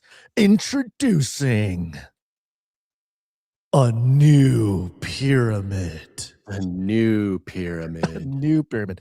The website froze. Really slick website. It's frozen on. As you scroll, it highlights the words as if you're watching like a karaoke video. No, look at this. As you scroll too, each element of the pyramid pops up slowly, so I can like change. Incredible. I can make the food appear and disappear. I give credit to Doge for this because one thing that the Obama administration, I mean, all government websites are famous for being horrible, but the Obama administration famous for corruption in paying a web designer $1 billion to make the worst website in existence. It was another way to just funnel money to your friends. Like anybody can make a website. So that's my buddy $1 billion for his kid to make one on Squarespace, not even Squarespace, WordPress or something. And then that set the precedent for just a culture of scamming. And if you can build a website, you could probably rake totally in some a cash. part of it. Yeah. But the new administration, not only did they understand the quality, like the benefit of good design, which again goes to the whole chaos magician thing. Good design goes a long way. But they're all like this. Like the new January 6th website kind of does a similar thing, laying out the timeline of Nancy Pelosi doing January 6th. It's all very well done. That's that. Okay, so one thing to mention on this pyramid, I think there's an order of operation here that I'm noticing as you scroll on this pyramid. The elements pop up. So the first thing that pops up is on the left: protein, dairy, and healthy fats. Start at the top, baby. Start at the top of the inverted pyramid. Right.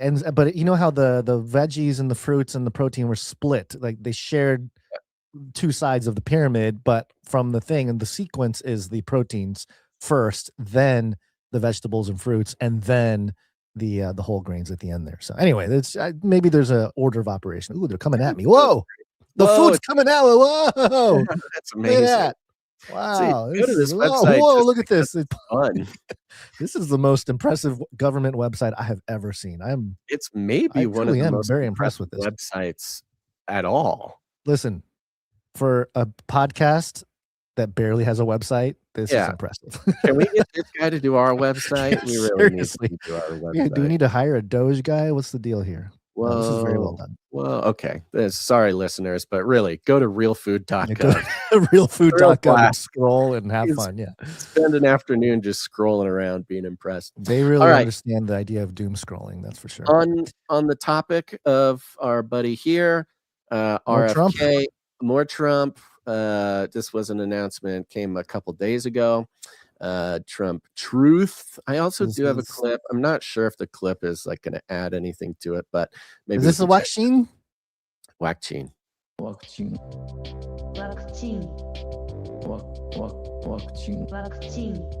Trump made the announcement here.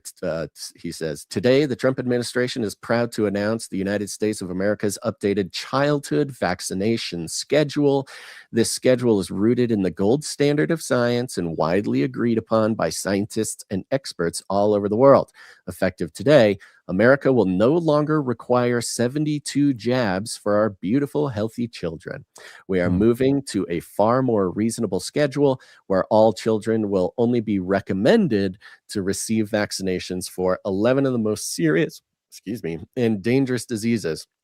Parents can still choose to give their children all of the vaccinations if they wish, and they will still be covered by insurance. However, this updated schedule finally aligns with the United States and other developed nations around the world. Congratulations to HHS Secretary Bobby Kennedy, CDC Acting Director Jim O'Neill, FDA Commissioner Marty Makary, CMS Administrator Dr. Oz. I left the user stage name for that, Dr. Oz. NIH Director Jay Bhattacharya, and all of the medical experts and professionals who worked very hard to make this happen. Many Americans, especially the MAHA moms, have been praying for these common sense reforms for many years. Thank you for your attention to this matter. And there's a little image here. It shows two sides, two cells here. On the left, it says European country. And there's a cute little baby there with 11 needles poking at him.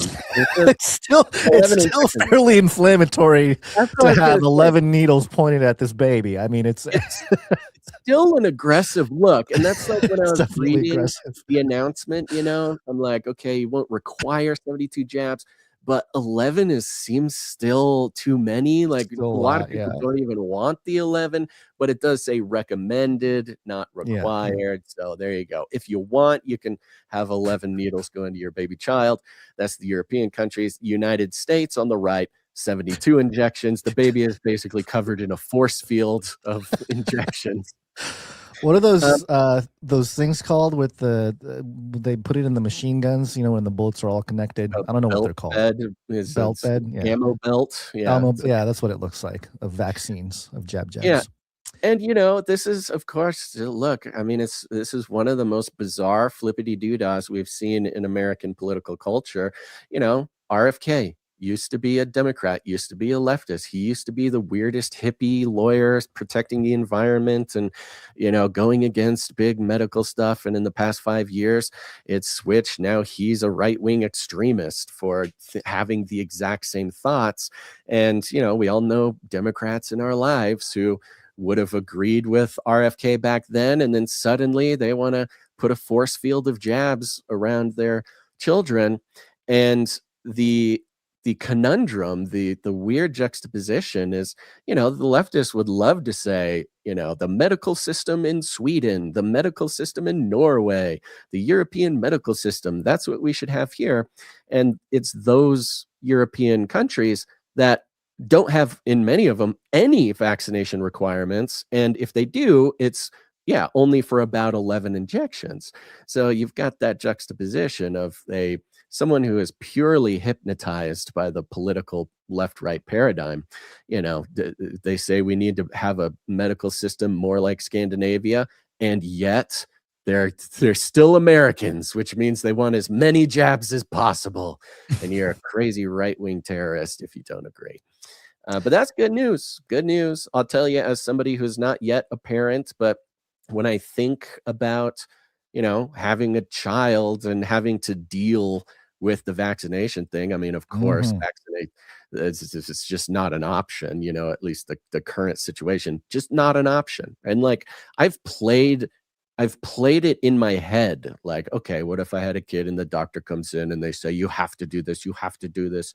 And then I go, no, I don't have to do this. And they say, yes, you do. We're going to steal your child if you don't do it.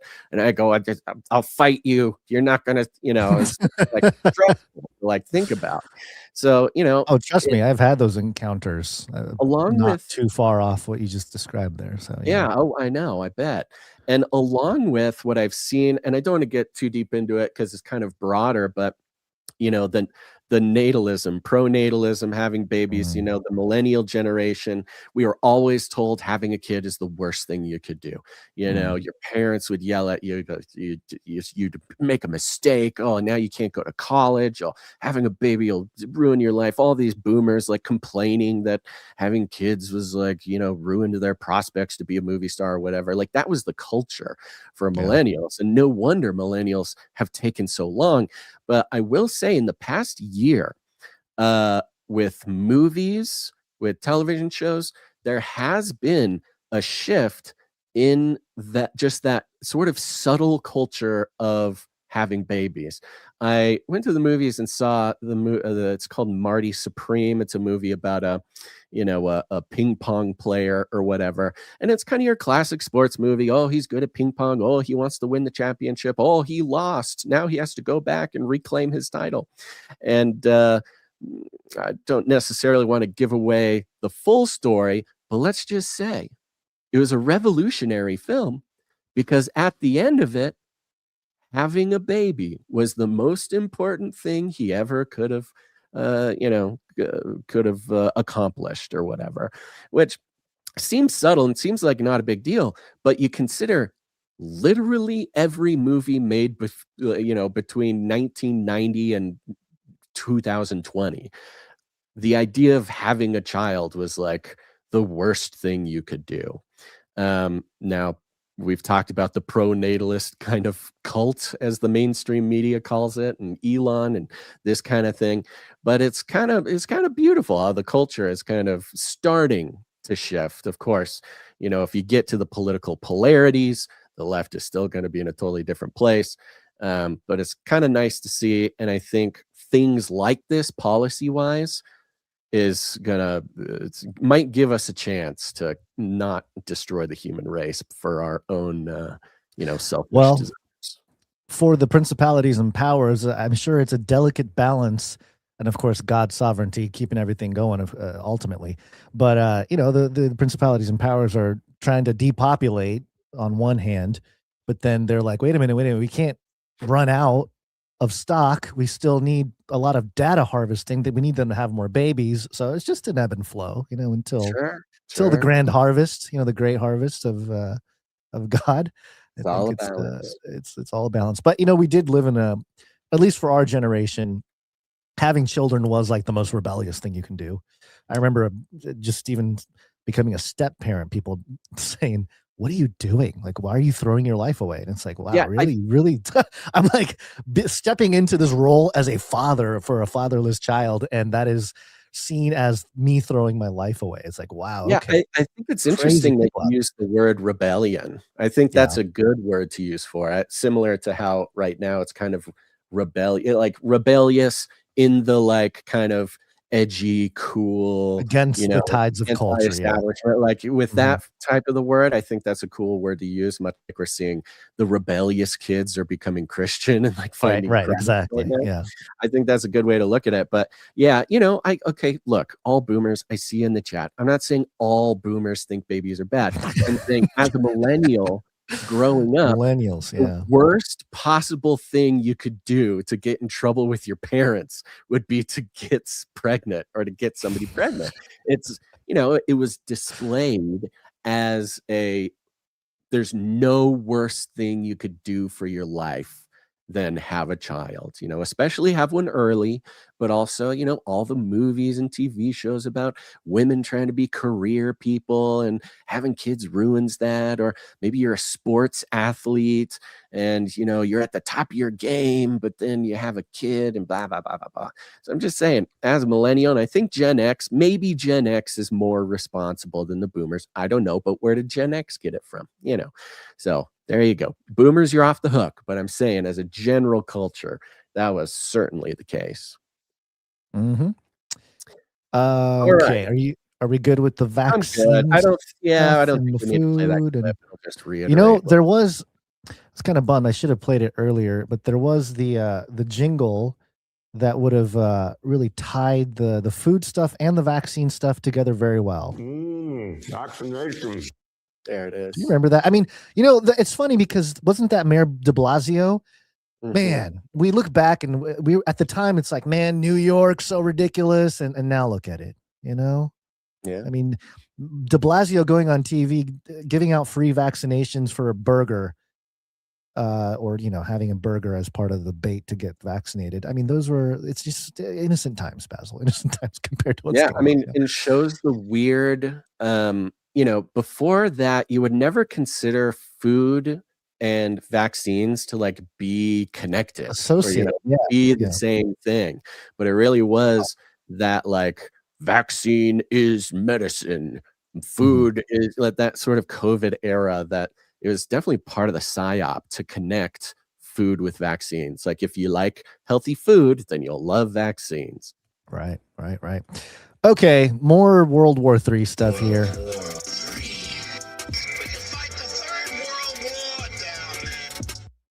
All right, so we're going to discuss Iran for a moment, because as the Maduro stuff was breaking, certainly there's verbiage about other nations, but Iran is in not turmoil, but upheaval. The currency there is collapsing. BBC here has Iran anti-government protests spread to majority of provinces. Videos show, this is an interesting news story for a few different reasons, but let me read some of this here.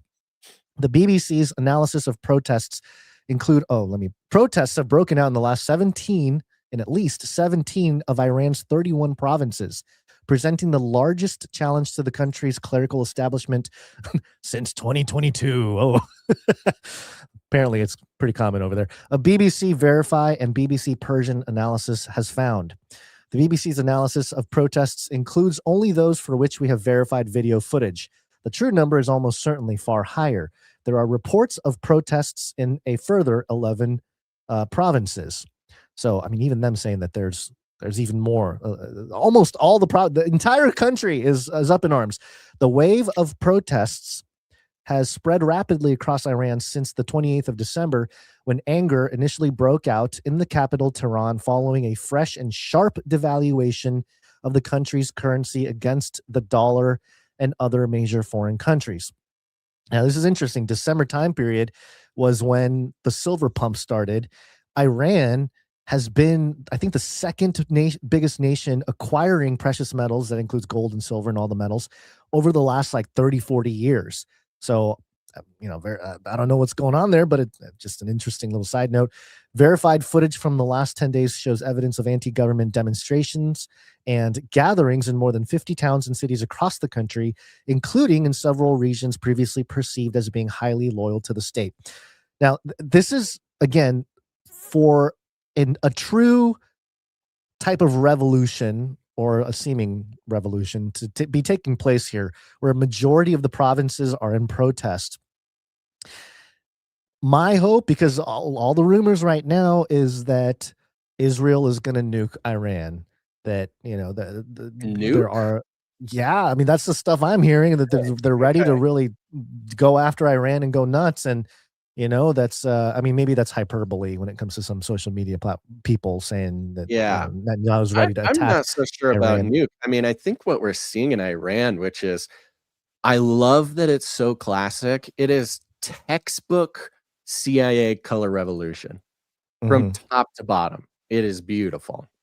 I don't know about nukes, but I mean, it could be language that it's over the nukes. So I can see how people can talk about it in that way. But so just to get some flavor of this, Lindsey Graham was on Fox News. I believe it was either last night or early this morning. And here's what he said about the situation in Iran. To the people of Iran, help is on the way. Did you really have this hat on Air Force One with President Trump this weekend? The one that says, am I reading that right? Does that say "Make Iran Great Again"? Did you give that to the president? I did, and he's not Barack Obama. He's not turning his back on the people of Iran who are demanding that their oppression end. And to the Ayatollah and his thugs, if you keep killing your people in defiance of President Trump, you're going to wake up dead. Iran is on the verge of falling. I mean, bold. You will be dead if you don't. answer to the The people. fact that Lindsey Graham is the face of this, I know. It's so perfect. It's really like it had to be. It It had to be be. Yeah, anyone it couldn't else. be It anybody had else, to be really. Lindsey Graham. Yeah. And there's obviously some what would we call it? Some sort of transaction maybe going on when it comes to the Western Hemisphere, the Monroe Doctrine, Mhm. and Venezuela's connection with Iran, and of course, sort of the Israeli interests at the same time. Yeah, Well, they got to get theirs. there's a couple cultural things that I want to comment on in terms of the reaction in America here, or I mean, I guess it's all over the world, but where I'm seeing it is for many conservative people that are more politically conservative. The last few months have been the topic of Israel, modern nation state Israel, coming to a head and sort of causing a rift within the conservative side of MAGA, the seeming split of America First and MAGA. But those differences seem like kind of small compared to what Trump is doing now. Trump is like actually moving some big pipes around and doing some things. And the message of a lot of the conservatives that started to speak loud, I think a lot of them are Christian Zionists, was that Islam is the biggest threat to the West. Iran is the biggest threat to the West. We must suppress Iran and suppress Islam and all this kind of stuff. And if you're pro or if you're anti-Israel, then you are being pro-Iran, you're being pro-Islam. And so they kind of mix the politics with some of the more biblical topics and whatnot. But I saw people seeing the news on X about the protests in Iran, and they were somewhat surprised. They were like, wow, I didn't realize that that's happening. What's going on here, And it really does prove the point that what we're fed, no matter what kind of strata of, especially if you fall into politics, you're going to get fed propaganda of who the enemy really is. And the part that frustrates me is that as Bible-believing Christians, as followers of Jesus, there are pretty explicit things that we should be doing when it comes to the enemy. There's exposing them, exposing the corruption and all that, but also praying for them. And, it's a different stance from simply defeating them, which is the kind of lowest common denominator political motive for, creating an enemy, creating some kind of avatar of an enemy. And I think a lot of believers forget that when they get sucked into the political conversation, because then they will echo those sentiments like, yes, Islam, they're taking over and they're this and they're that. And look, I've heard stories of friends and family in the Midwest that have a town or a church that got kind of overrun by Muslims and things. And I don't know if it's true. These are stories I'm hearing in person from people that are allegedly saying these things are happening. And again, certainly in a small vacuum of places, things like that could be going on. But even then, they seem to be part of a bigger op. And it was a little bit frustrating for me to see that, like, hey, let's get with it. Like, there's a lot of waking up and realizing thing that's going on right now. And some people are kind of putting their toe in and maybe getting some of it. But when they run into things that are against the political narratives that they sit in, I can see that it can be problematic. And that goes for all directions, I mean, it's not just libjos and your Democrat friends, Basil, that might be mouth agape when something happens that should be something that maybe a Democrat should have done, that a Republican is doing, or something of that nature. But when events happen or news stories break that's counter to the propaganda, it's an opportunity for people to at least stop and step back and reassess what's really going on here. And I don't know if there's enough of that going on, but and the like you said, the classic sort of same move when it comes to weapons of mass destruction. You brought up the legal case for that phrase for the other day when, before all this stuff started happening, the floodgates opening in 2026, we had that clip of Netanyahu and Trump standing side by side, looking like stepbrothers or something, in the same suit, black suit and red tie, and Trump supporting Bibi for any kind of offensive attack towards Iran. And so the saber rattling had continued, and the flexi language has continued throughout. But this revolution in Iran, it's classic regime change. What do you think, Basil? Is it good for the people? I mean, look, the one meme that kind of resonates with me when it comes to Iran is that classic one where it shows this is Iran before 1979, before that revolution, and everyone's kind of westernized. They look Western. They're wearing bikinis or whatever. They're hanging out at the beach. And then after 1979, and everyone's in hijabs and, they're all covered up and it's all very theocratic and stuff. Is there a place for restoration of some of that, or again, a more westernized society, a less oppressive type of regime? It's easy to believe. It's easy to believe that the people of Iran, at least a lot of them, are done with the Ayatollahs, are done with the hijabs, are done with the this. And there's, much like how we saw a lot of positive stuff from Venezuelans after the Maduro thing. Right. Yeah. I mean, we're seeing a lot of positive stuff coming out from Iranians. This is a video of an Iranian putting up a street sign, a sort of adhesive street sign over the name of a street, and it's Donald Trump Drive, or President Trump Drive. So they're sort of renaming streets already. I just watched, I mean, it's both. Well, look at this next clip here. This next clip, an Iranian protester covering her face and stuff. It's at night. She's over a thing. She's holding up a sign that says Trump, a symbol of peace. Dawn, I think it's supposed to say, don't let them kill us. Don't let them kill us. Right. Now, two things can be true. So loud.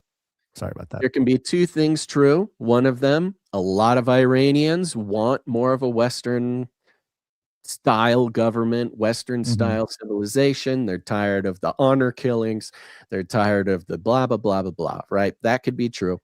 It can also be true that these videos, this sentiment, the action of some of these protesters, these videos and pleas for help from Trump coming out of there probably are very well at least influenced by CIA operators who are certainly in the area, teaching the people or making sure that America gets what it needs to justify a move on Iran. It's fascinating because the story was reflecting, 17 out of 31 provinces, maybe even more, as in 28 out of the 31 in protests. But the videos here, you would expect something like this taking place where the guy is replacing the street sign with President Trump Drive as something where like a mob is there and they're all, putting up the sign and everyone's cheering, but it's literally a guy, like one guy, on a wall or something. So, and then, yes, I mean, it's totally, we just have to accept. It's very underwhelming. The CIA's involved in directing some of these pieces of media coming out. But there's tons of videos. There's tons of videos of big protests. There's tons of videos. Right, no, I understand that the police started breaking out and shooting people. I just, right now, playing on another screen, I don't think we should put it on the air. I'm watching a video the moment of the assassination of Mahmoud Haqiqat, commander of the police station in Iran Shahir, Iran. He was the former head of the city's intelligence and was responsible for cracking down on anti-regime bollocks in the city. This must be a British Post or something. So yes, the Iranian people are taking violent action into their own hands here.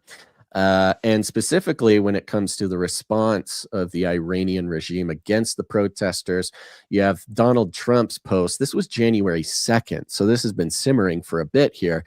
He says, he says shots, but if Iran shoots and violently kills peaceful protesters, which is their custom, the United States of America will come to their rescue.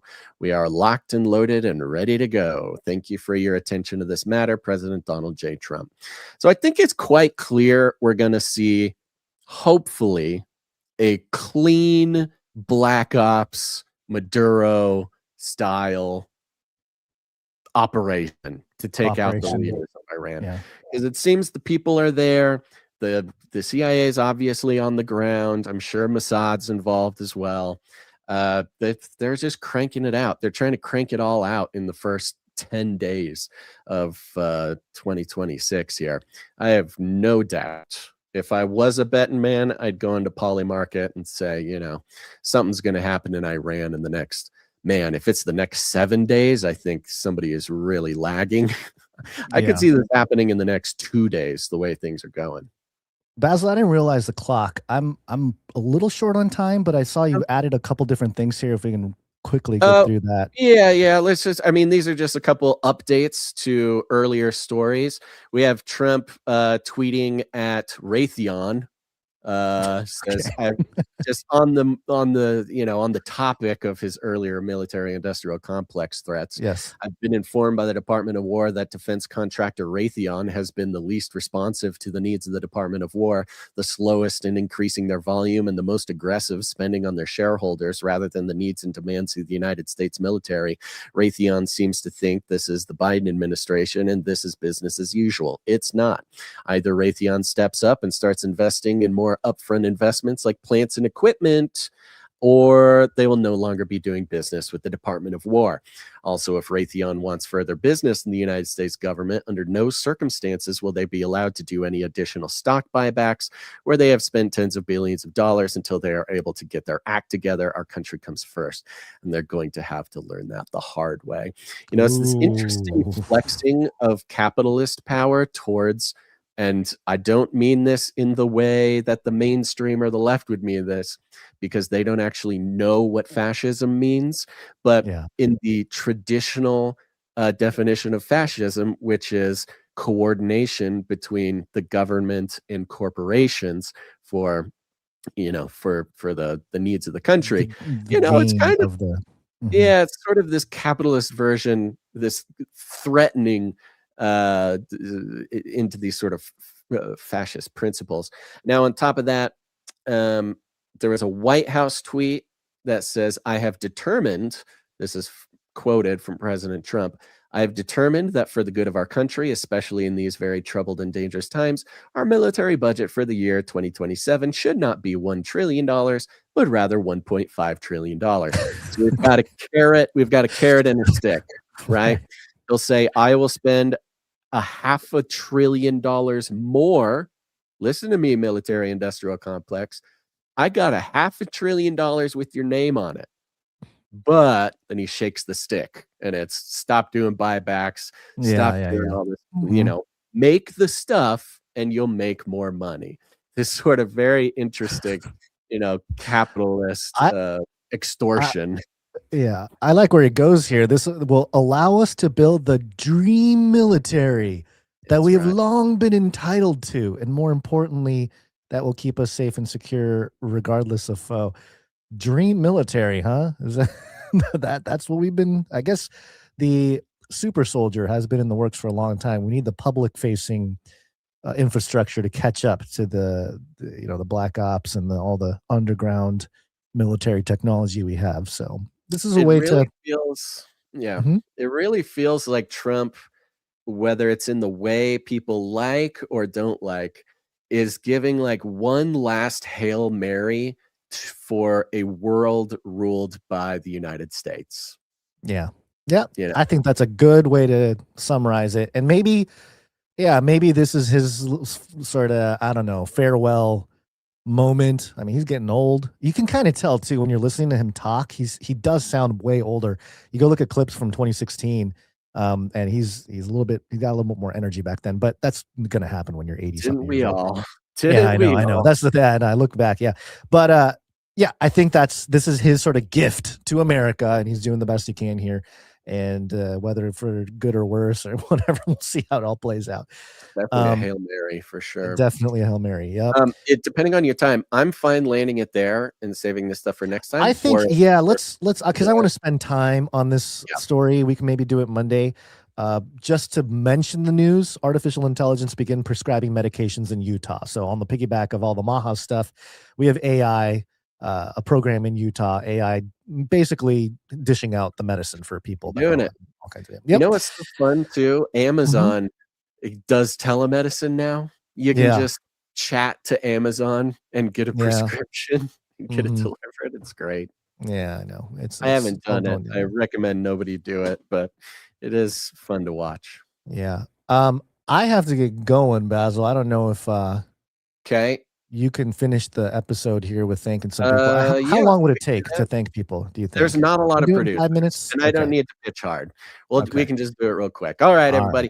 We are on the value for value model. You know this. We don't take any money from corporations, commies, cartels. You're not going to get any analysis like this from anybody who is taking the money from the global theology of advertisement. And we don't do that here. We're entirely sustained by God and our producers. And you can be a producer by going to canarycry.support. It's just your time, your talent, your treasure. Okay. It's not all about money. If you got skills, if you're an artist, whatever you can do to put value back in is the only way that we survive. And we will only survive as long as people put value back in. Our executive producers are people who come in, they support the show for $100 or more for any individual episode. So we like to thank them profusely. And I'm going to take a second and thank them now, starting with Sir Jamie, not the Lannister.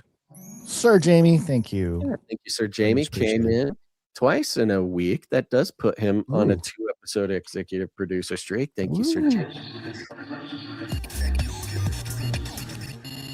We have executive producer Anon Omus.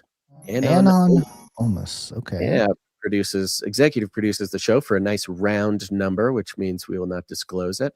Happy New Year. Feels like 2026 is going to be a wild ride. Much love and prayers. P.S. Hope I'm not too late for the calendar. You know what? You can have a calendar. You got it. We'll get you one. And speaking to all of the executive producer calendar receivers, keep a lookout. People will be reaching out for shipping addresses. So keep an eye out for Canary Cry emails.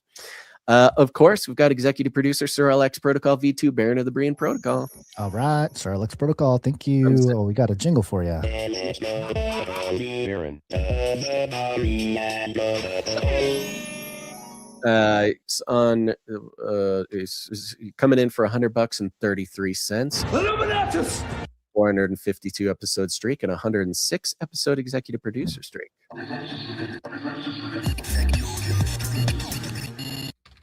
That's right. And of course, we've got executive producer Felicia D. Felicia D. Thank you, Felicia D. Thank you. Comes in for a nice round number. That's all for our executive producers. Thank you very much, folks. The executive producers, especially these days, is keeping this show going. Yeah. But a big shout out to our monthly producers. Love the monthly producers. Doesn't matter what the number is. You can go to canarycry.support, sign up for a monthly producership, just whatever God has for you. Okay. The number matters, but it barely matters. What really matters is that people say, hey, I'm in it. Let's go. I'm on the team. Here's my couple bucks a month. It really lets us look forward, especially on days where there's no producers, and just know that there's people out there keeping us alive. Speaking of which, Sir Darren, Night of the Hungry Panda, came in with a new monthly producership of $33.33. All right. Thank you, Sir Darren. And of course, we have CageRattlerCoffee.com. Cage Rattler Coffee. Was not ready for the coffee stuff right now. Good. So Cage Rattler Coffee. Good. Okay. Right. Cage Rattler Coffee. For value for value, never tasted so good. CageRattlerCoffee.com. Go check it out. It's coffee made by Canarians for Canarians, and every bag portion of that goes to support the show. And parallel economy, folks, this is what it's about. Stop giving your money to corporations who hate everything about you. CageRattlerCoffee.com has a New Year discount code. It is New Year, one word, NEWYEAR, New Year. Get 10% off the sample pack over there. Get the sample pack. They also have their subscription, Coffee of the Month subscription. All goes to support the show. Well, not all, but each one will keep your spirits up, support Canarians, and support the show. Awesome. Just a handful of people we're thanking on streaks here. Mrs. Tinfoil, these people come in under $7.77, usually to keep streaks going. Mrs. Tinfoil Hatman is on a 178 episode streak. Veronica D is on a 537 episode streak. Sir Scott is on a 586 episode streak. Amazing. And Casey is on a 591 episode streak. We also had Sir Casey, the Shield Knight. We also had Tracy W. and Joel V. and VT all come in under the $7.77 mark. Thank you. We're gonna save Art for next episode, I'm assuming. Yep. Thank you. Sorry about that for today. That's I didn't okay. realize the clock was running that low, but yeah. If you're on the newsletter, we sent out some great memes created by Ianon. You can go get a sneak peek at the art. If you're not on the newsletter, highly recommend you do. We so rarely pitch it, and we really need to pitch it more. I don't even know where you go to get on the newsletter. Go to Canarycry.party. Canarycry.party. Canarycry.party. Get on the newsletter. It's the first link there. Join the mailing list. That's right. Okay, join there. Thank you to Jade Bouncerson for being our timestamper. Yes. Oh, I'm supposed to play the timestamp because you thanked her. So I was like, okay, yes. It's hard work. Thank you, Jade Bouncerson. The listeners are now starting to worry about you, Gons. They used to think I was crazy for worrying, but now with the timestamper jingle thing, we're praying for you, buddy. Thank you to Jam for heading up the Telegram channel. Thank you to Adam42 for heading up the Discord channel. If you are a Telegram person or a Discord person or not, and you should be, go to canarycry.party. You'll see the invite links for both Telegram and Discord. Thank you to Joe for the feedback. Thank you to Clank for clanking. Thank you to Ike. Sir Ike, that is, for doing everything you do. And other than that, share the show, folks. Share it with your friends. Share it with your family. It's 2026. You got to bring some sanity to these people. There's too much counter narrative going on. There's too much nonsense. Bring some sanity. Put on your meetups. Go to canarycrymeetups.com to get the meetups. But share the show. And we call it rattling cages. All you got to do is walk right up to them, grab them by the cage, and then you shake it. The end of the world occurred pretty much as we had predicted. I want to shake things up, stir up some controversy, rattle a few cages. Hey, stop that! Don't ever silence me. I'm the last angry man, a crusader for the little guy. Leave the bird alone. Never. Rattle a few cages. Rattle a few cages. Human race will have every opportunity to improve. And if they don't? Ask Noah. That's right. Just ask Noah. Gons, any last words? We'll see you guys later. Thank you for being here. Make sure to celebrate Smuggle a Chicken Day tomorrow. And it'll be the, 19th birthday of the iPhone on Friday. Oh, wow. Happy birthday, iPhone. Yep. Yeah. All right, everybody. I will be trying my darndest to do Canary Cry Clubhouse tomorrow. So if you're on the text message alert system, you'll get a little link. Let's do some Clubhouse. We'll hang out. We'll decompress. We'll figure out what God's got going on for us today.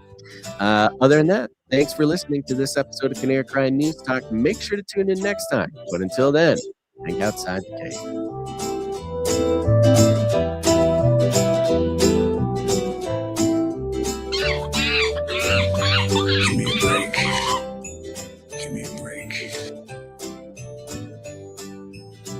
They love killing. They love killing. We're all gonna die. This is the way. He's a Satanist from one of the Satanist churches here where they sacrifice babies. I'll keep you warm and safe in my people too.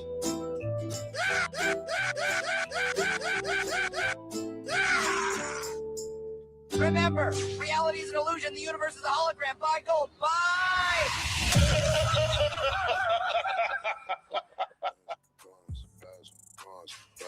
Guns, nigga know what's going on. Guns. Canary Cry News Talk, man, what's going on? Gotta turn it on, shows coming on live. VPN on when I'm going online. Anonymity, man, cryptocurrency. We got everything you need, get it 3 times a week. Jesus Christ the King, let the Holy Spirit speak. Battle in the cage, gotta set the captive free. Value for value, to me it's not free. Wish I had a longer streak, but this creativity, go fulfill the 3 T's. That's the time, choose your talent. Give it right back, put it right back in balance. Not right or left, we not with the distractions. Catastrophes are the classic techniques, all attacks of the enemy. Getting defeated, underneath the feet of Jesus. Just believe us, media is trying to deceive you. Gotta read between the lines till you see through the disguise. It's a slit reptilian eye sitting on top of the pyramid. Got a myriad of topics, might be on a watch list. R.I.P. face like the sun, but you cannot stop this. Like the Lord's gonna come stop us. Be system, and this infinite wisdom. Yeah, when the time is right, yeah, we're gonna take flight like a thief in the night. So I gotta get it right. I gotta repent and sit patient. Waiting for supply drop. Google eyes don't blink, man. I need some eye drops. Google mind deep thinking for the AI thoughts. Yeah, Baz Gons. You know what's going on. Baz Gons. Never Crown News Talk, man, what's going on. Baz Gons. And you know what's going on. Baz Gons. Canary Crown News Talk, man, what's going on. Value for value. We take no money from corporations, commies, or cartels. Canary